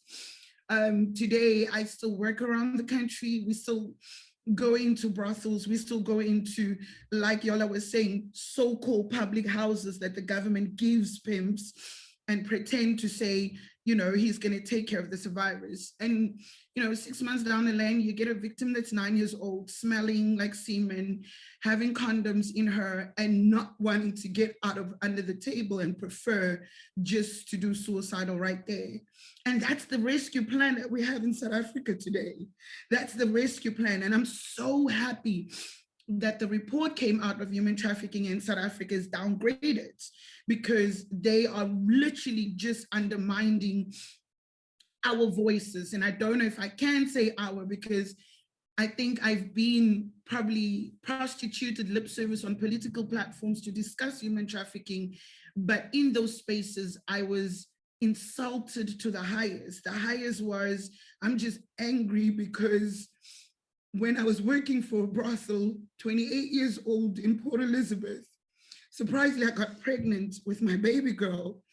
And I thought that's when the madam will kick me out, and she didn't, right? And I got pregnant until 6 months, and I was still working because the customers were so happy of the pressure of summer on my vagina. But because of 6 months and I was a Black woman in a white brothel, they made sure they hired a doctor to come to the brothel and remove summer.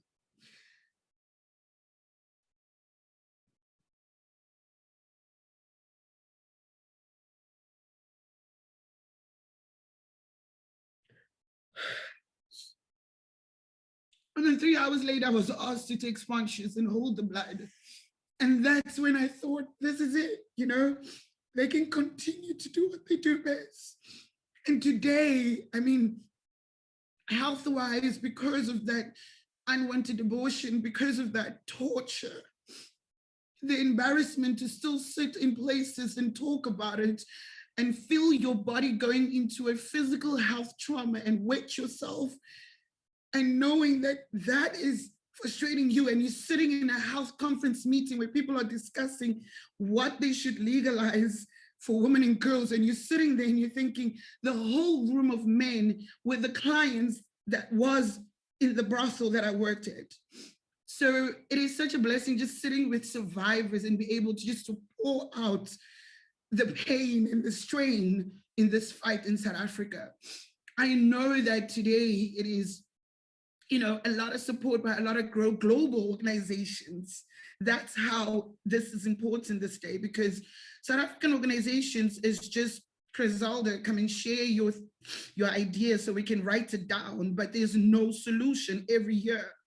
I still stay in Kailicha, which is the same informal place. I stay still in an environment where in Cape Town, when they have the most incredible, beautiful conferences, Uber drivers come to my community and put signs up and say they're looking for girls. And the police is aware of my existence. The police is aware of my environment, but still those girls disappear. And today, just we sit with girls that has abortion in these houses and just want to escape pain and continue because there's no rescue plan. The sex trafficking in South Africa, they do not want to put the two together. They don't want to put prostitution and sex trafficking together. They have tried in all documents to translate and narrate my words into a space of saying it's a need, but it's also a manageable need. And I am a full-blown abolitionist. I have been in partnerships with soul organization, but there's a soul in me with faces of women and girls that died in the rooms that we were kept. And they would OD over drugs because their bodies couldn't make it. And then you go and check on the girl and she's out and nobody cares. So I will never agree on legalization of prostitution. I will never agree on decriminalization. I will just agree in saying when the government tells me we are shutting down brothels, we are taking whatever pimps we get and we are going to start prosecuting and opening cases.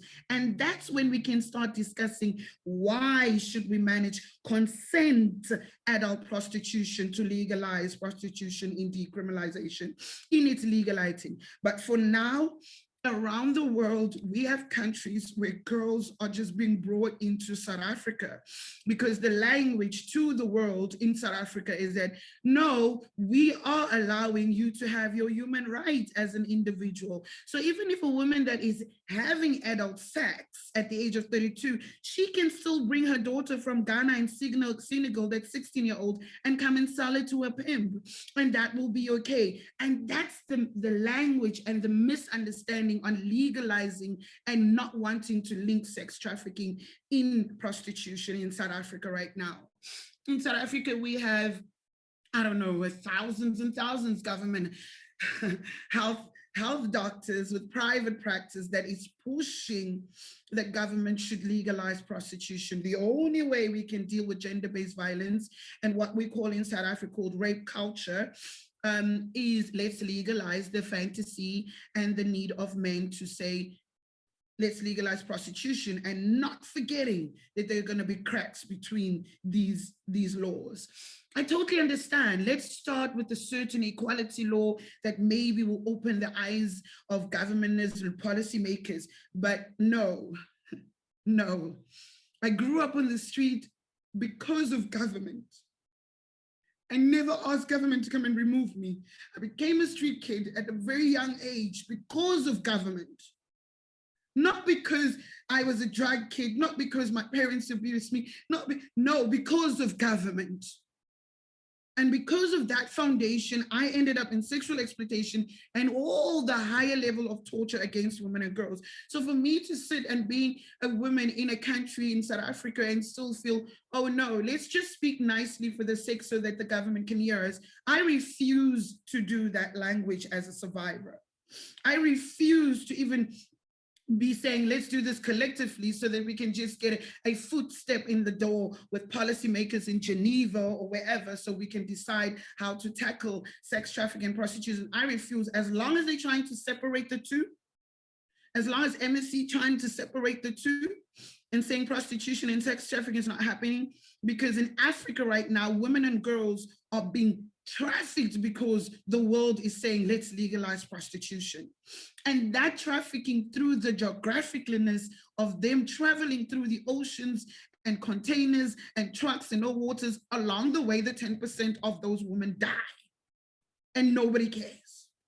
Nobody comes up with the statistics. Oh, we have found at least about 20 underage Syrian young girls dead in the ocean because they were trafficked by, one of the minister's friends as a pimp to bring girls through to Italy. Nobody talks about that. It's just, oh no, we know that. It's just numbers. We know. Nobody's names. None of those girls' names gets recognized. And I always ask these officials, every time you tap into a porn site, do you know if she consented to that?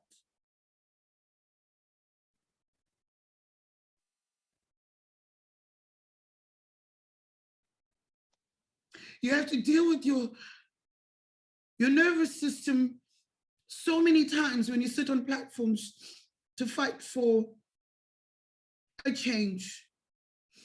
And all you get every time is seeing the girls that you have experienced this journey with and has not made it to life. So as a survivor around the country and also a founder of Survivor Exit Foundation in my community, this year I have started just to sort of assist the women and the girls in my community by giving an after-school program, which is netball, where we take time and we just sit and make it a safe space and discuss. And if we feel uncomfortable, we go into the field and talk. And at the same time, Survivor Exit Foundation is really, really looking forward for a full global collaboration with international survivors to be able to make some noise in Africa and say, we do have African survivors of sex trafficking and prostitution, and we would love the platform to speak. And that's what we're struggling with in South Africa right now. I get undermined and taken as a weakness every time I cry. And it is not that, it's because I'm trying to deal with the anger and confusion of what the world is thinking about women and girls in sex trafficking and prostitution. And it is not the weakness, it is because up to today, we're still dealing every day with women and girls of sex trafficking. And sometimes I get so mad, like I said at the United Nations, put a face to the documents that you keep on reading from organizations. Just try to put a face. Put a face from a girl from Mexico, put a face, a girl from Ghana, just put a face in that document, and maybe the humanity in you will understand that women and girls also have the right to speak against sexual exploitation, and their advice and expertise on this is the only way to rescue women and girls in that. Thank you so much, and I'm so sorry. It's PMS month, I'm having my monthly periods, and that alone, health-wise, after this sexual exploitation is insane. And just being here with you guys, going through that PMS and monthly pain and it is fulfilling, it's reviving, and I know I can go another 10 years further and continue to fight this struggle that we have to deal with. And hopefully it will never be a struggle by the time we all step in Beijing 23 and say, hello, we're done with the struggle, we want the solution. Can we have solution? And thank you very much. God bless, ladies. And I love you. Thank you so much, Grizelda, for being here with us. You are such an inspiration. I haven't mentioned that, but Grizelda is also a motivational speaker today. And I can understand how she motivates other women to be a little bit stronger, to have, she's passing some of her energy, some of her enthusiasm, some of her strength. Thank you so much for being with us, being in our struggle, being in this panel. Thank you for everything. And now may I ask some questions to our panelists that I got in private. I will start with the question for Sabrinna Valisce, because the question is about New Zealand. And it was that in more than 10 years ago that was published a report about New Zealand that found out that since the decriminalization, the amount of women in the sex trade in New Zealand didn't change. Like we have the same number of women before the decriminalization and after the decriminalization. So does it mean that decriminalization doesn't affect the size of the sex industry? This is the question. Okay, so you've got to first understand how the record keeping was done. It was done by the pro-decriminalisation sex lobby. So what would happen was somebody from the NZPC, the New Zealand Prostitutes Collective, would go through the newspaper and check off the amount of phone numbers, and that's how they would count the number of women in prostitution. And then they would also count the number of women in brothels when doing outreach. And outreach was twice a week, where they would go and sell condoms, lube, and dental dams. And so that was how the numbers were reached in the first place. The way they did it after full decriminalisation was exactly the same, but this was only 3 years later. So they didn't include anybody who didn't go in to see them, or anyone that they didn't see when they did outreach. So that, you know, this is drop-in centre, only people who came into the drop-in centre, or people that they saw there, or phone numbers, unique phone numbers in the newspaper. It didn't include any internet advertising, street work, anyone that they missed in any kind of advertising in local newspapers, only in the main newspaper. So it's a flawed system. You know, a lot of people don't access NZPC, and not all advertise. When we look at, like when I was in it, I noticed that shifts went from having 4 to 8 women on them to having 30 women on a single shift. That's a huge increase in women. The streets, there's in Auckland, there's an organisation that did notice that the numbers had tripled since then. So, you know, those statistics though, you know, they're not going in there. It's only the ones given by NZPC, who are biased and have a reason to want to say that there's been no increase. One last question for Sabrinna, because she has to leave us. Is it true that in New Zealand most women in prostitution are Indigenous? They're overrepresented. So I don't know about the actual numbers, but there is 3 times more likely, a greater likelihood that an Indigenous woman will enter prostitution compared to a European descent woman. And what would you recommend to answer when we are told that the New Zealand model greatly differs from German? Many people say in German they're doing it wrong, in New Zealand they're doing it perfect. So what can we answer to them? Well, the first thing I would do, if somebody was saying that to me, I'd say, well, what's different? I would try and turn it back on them. You tell me, what do you think is different? Because most people say that and they've got no answer to that question. And then when you point out that in New Zealand, you know, while there's decriminalisation, you still have to pay taxes. You don't have any rights. There's, you know, if you go to the police, you still have to actually prove that something has happened, and your name is going to go into the public. And that means that anytime you go for a job after that, there will be a record of you having worked in the sex trade. The stigma is still there. So even if you are highly qualified for a position outside of the sex trade, go for that. You're unlikely to get an interview. That it's still going to keep you trapped in that cycle. On top of all of that, you know, we've got all-inclusives, which is the same as a flat rate brothel. You know, we've got all of these different names for exactly the same thing. And the pimps are idolized as though they are doing something good, and they're masquerading as businessmen.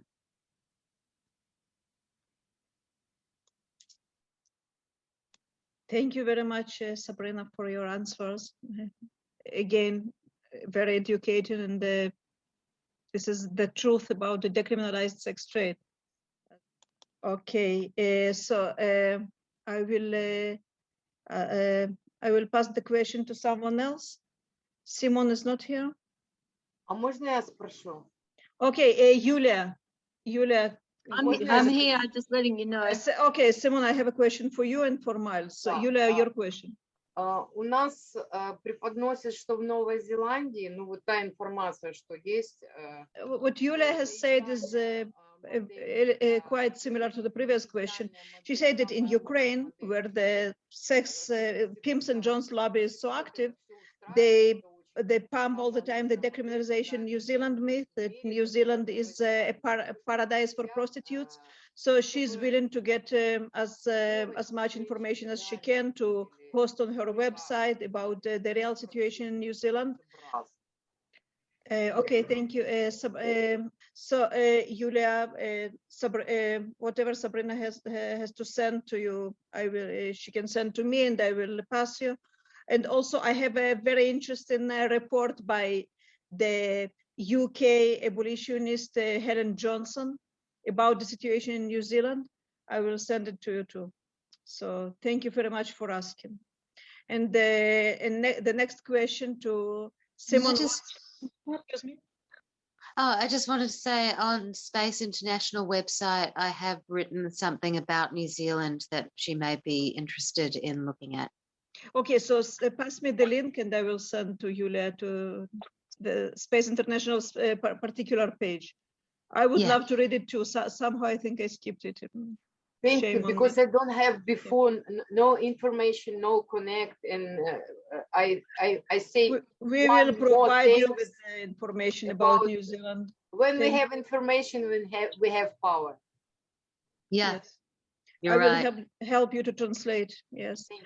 Simone, you are from Australia, where certain states have decriminalization legislation, and other states have legalization legislation.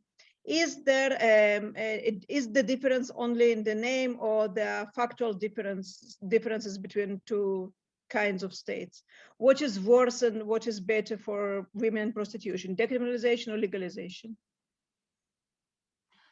There are differences, but decriminalization is just legalization with less regulation.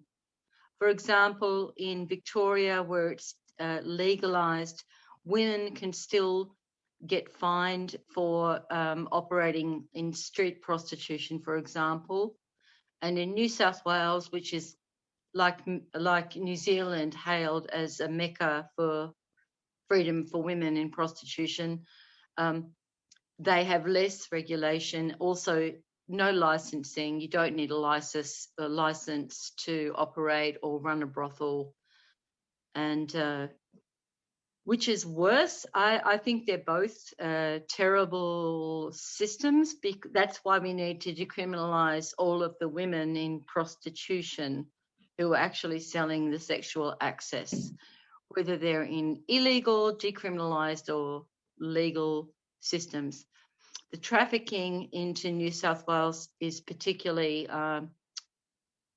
harsh, particularly bad, and into Victoria, and to the point now where there was a recent case that's been, there was an expose, a journalistic expose called Enslaved, and that was specifically about women being enslaved by one man in a so-called sex cult, and it was not referred to as being part of the system of prostitution in New South Wales, even though it was.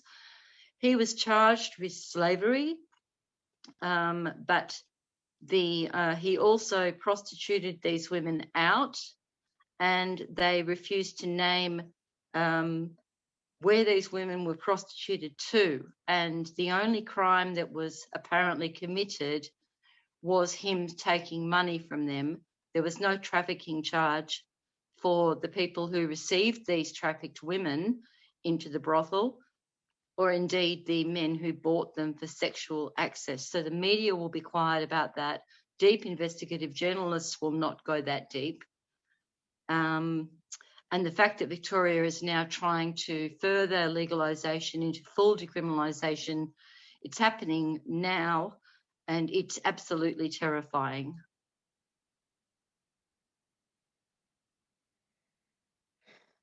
I thank you, Simone, for your answer. Thank you very much. Okay, my next question goes to Yelena. I think I could answer it, but I prefer Yelena to answer it. So people ask, why do you guys not pass the law that prohibits strip clubs? We still don't have a law. Maybe Luba, you know better than me, even why we don't have a law yet. We just don't have a law yet. Yeah, this is the only country in the world that has a law that prohibits strip clubs completely is Iceland, not us.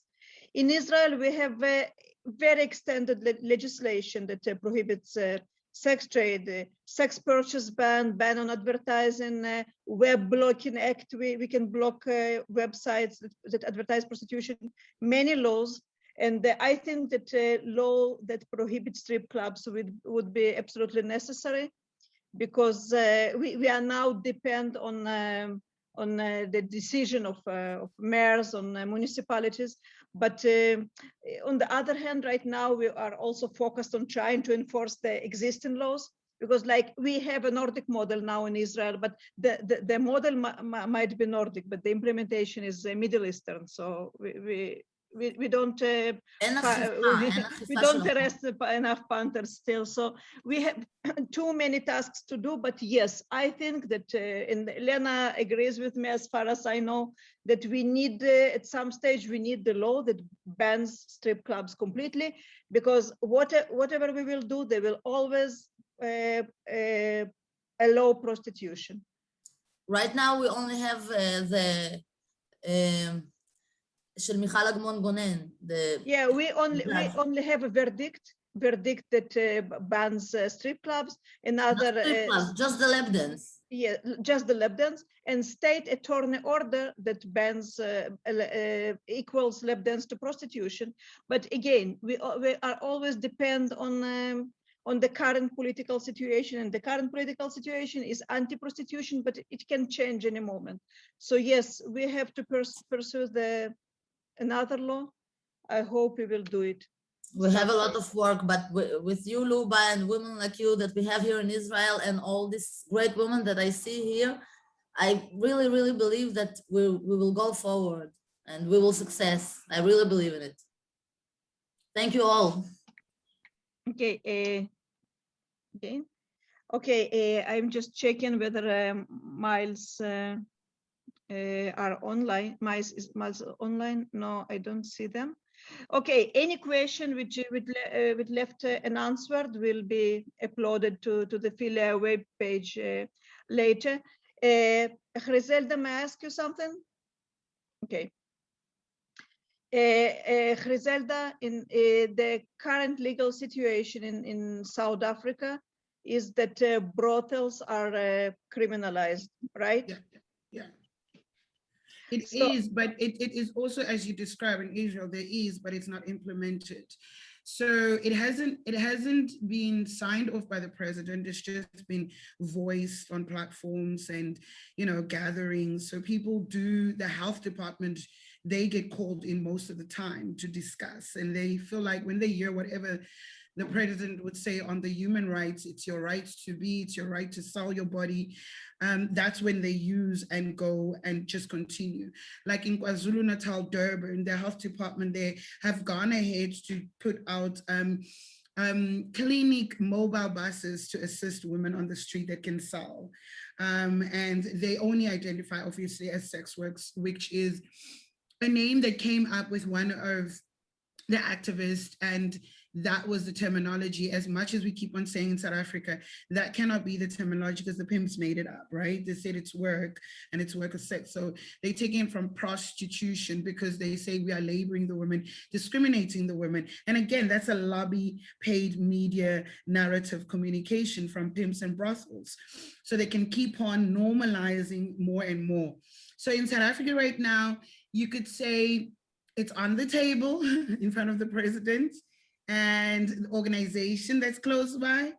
They get to hear how he might and he might not. The ANC Women's League's position on it is yes, let's legalize it. So that position in it helps the health department and the organizations that are lobbying for it in the country. So there's no law, but there is a voice and discussion and debate around the law. And that's what we as survivors in Africa and South Africa would like to say. But you have not discussed with survivors this particular law, and you haven't discussed with public. We haven't met any public agreement, but why is it still being implemented here and there? So for us as survivors, and for like half of my country are not even aware that there might be a legalization of prostitution in South Africa. If it is, it should be decriminalization, and then embrace dignity also come with partial decrim, and that's when they bring the Nordic law to say, can we deal just with the pimps and the buyers? And for me, that's a massive problem in South Africa and Africa, because if we're going to go and deal with a pimp and a buyer that has a brothel in the central of every province, he's automatically just going to be bailed out, or he's automatically just going to wipe it off. Like there's no follow through when it comes to catching a pimp that sells sex under, you know, the only time we get an opportunity to step in if they tell us there's a missing person under 16 that might be end up in sexual exploitation in these areas. And that's when we come in and then find, oh, it's a brothel. So with that practicality and theory, it's not, and I think I agree with Lena, it feels like for a survivor, we don't have a law. It hasn't been signed off, it hasn't been told, but there is this narrative and normalization language that's going for, and some acts from certain lobby organization. I don't know if it does make sense around it, but everybody is going for the decriminalization. Myself and with Embracing, we're going for partial, because we feel like the police, when they still beat the women up, they still lock the women up, they still take the money from the women, and then they rape them and they throw them back on the streets. So that's the criminality side of decrim or partial decrim from those who are for it. So I don't know if that makes a great sense to you. That's what is going on in South Africa for me. Hi, thank you very much, Grizelda, for your answer. Yulia, may I ask you a question? Okay, so I asked for everyone now. So the question is about Ukrainian trafficking victims abroad. How many trafficking victims from Ukraine we have around the world, and what are the destinations? They don't have an exact numbers. They don't have verified statistics, but main destinations are usually European countries, such as Germany, Turkey, Egypt, and the Emirates, the Gulf countries. And the situation has changed right now because of the COVID, because some borders are open and other one closed, and the closing and the COVID policies change the direction of trafficking. I know that Yulia's NGO also helps trafficking victims abroad. Many trafficking victims get into slavery there, and they're trying to rescue them. I want to speak about its case about in Dubai. A lot of women, young girl, made the photo topless in the balcony. A big scandal. We have seen it, right? I think many women seen it. Topless Ukrainian girls in Emirates. Not only Ukrainian. This is Russian, Moldova, Belarusian, and some Ukrainian women. But when we talk about these questions, I must say about logistics. Who make this? Who organized this porn shot? Yes, of course, because girl have the contract. When she go to the Dubai, he must pay for the PCR, for visa, food, dress, flat, and so on. A lot of money for this. Who pay for this? Who organization for this is traffic? And in this situation, I think the woman, в этой ситуации женщины жертвы. She said that women are victims of this situation, and I will give some background about this shot.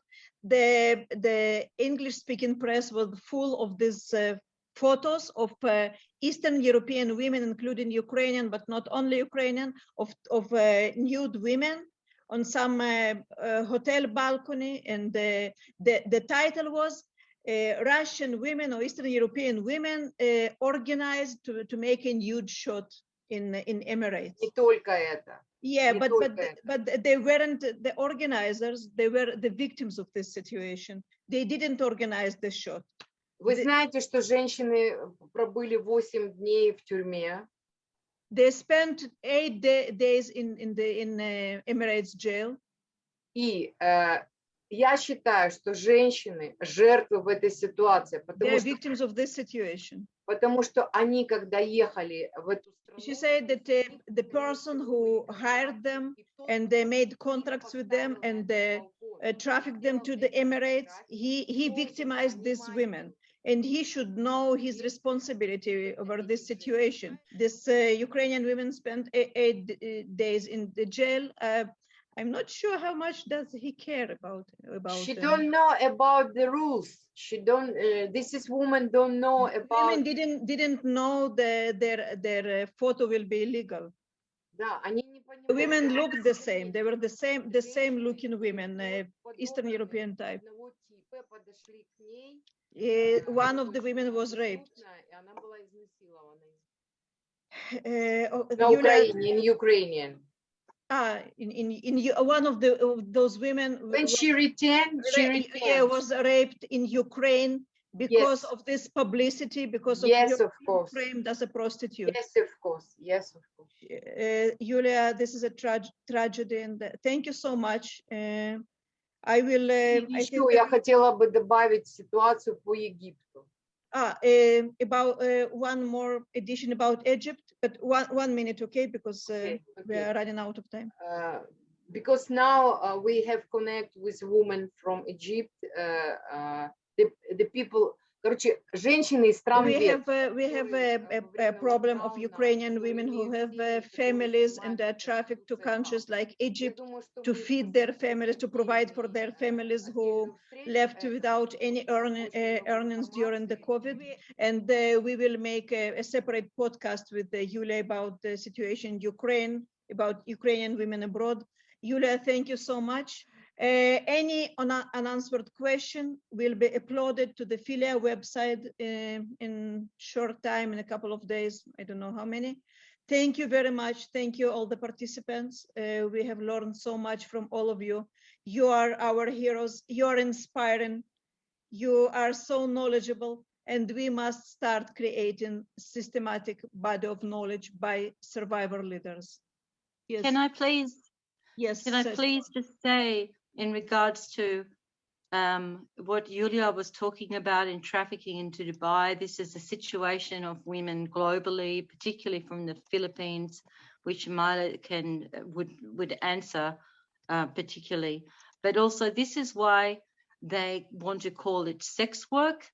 If we can get migration visa status for work, this saves a lot of money for the pimps and the traffickers. The pimps don't have to pay the traffickers so much money if the women are being exported here on legal visas into all of these countries. It's very important to make the connection. If you legitimize this as work, then the pimps don't have to pay as much money because the government in the country that decriminalizes prostitution as labor will cover the costs of someone coming here to do this, whether it's through mail order brides or as quote unquote sex workers. Thank you so much for listening. Thank you so much. And the Philippines answered my question. They said they have a very high sex tourism, but still the most of demand is local. So also the treatment and policies should be mostly local. The same situation is in Greece now. The Ukrainian women, a lot of Ukrainian women go to the Greece. And in Turkish, this is different situation. In Turkish, prostitution is legalization. And a lot of Ukrainian women come to Turkish 3 months without visa, and the green line for this situation. A lot of women is dead, a lot of women it's headache, but we must change this situation.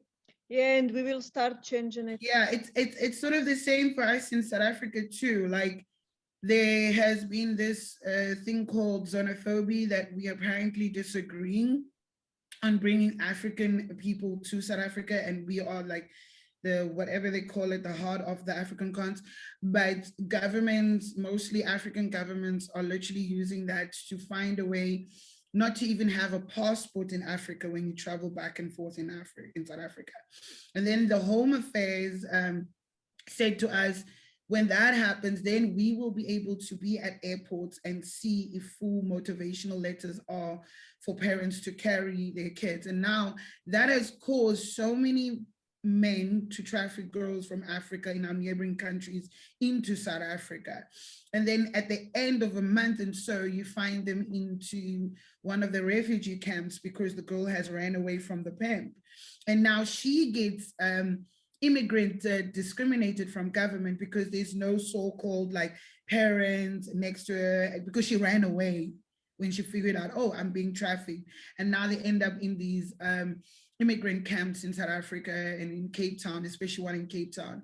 So that's the same thing that we also having people trying to push of, let's just give the women and girls a pass. And for us in South Africa, a lot of Africa, top North Africa men traffic women and girls and then come back and marry South African women so they can have papers to be able to travel back and forth in South Africa and traffic girls. So that alone becomes a battle for us when we say, and I think government just doesn't want to do the work around ending, the trafficking through our borders.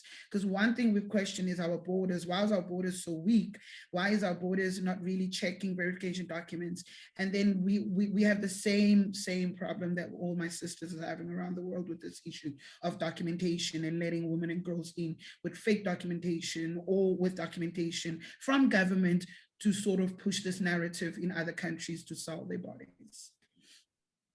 Thank you, Grizelda. Thank you, everyone. So thank you. I love you, Lena. I love you too. I love your spirit. I love you. It's such an honor to be with you all, and thank you so much. Thank you all. Thank you. I'm so touched and so educated. Thank you all. Really, you all great. I'm just happy. See you this afternoon. Oh yeah, this afternoon. Okay. Have a nice day, guys. Have a nice day. Bye-bye. Lots of love.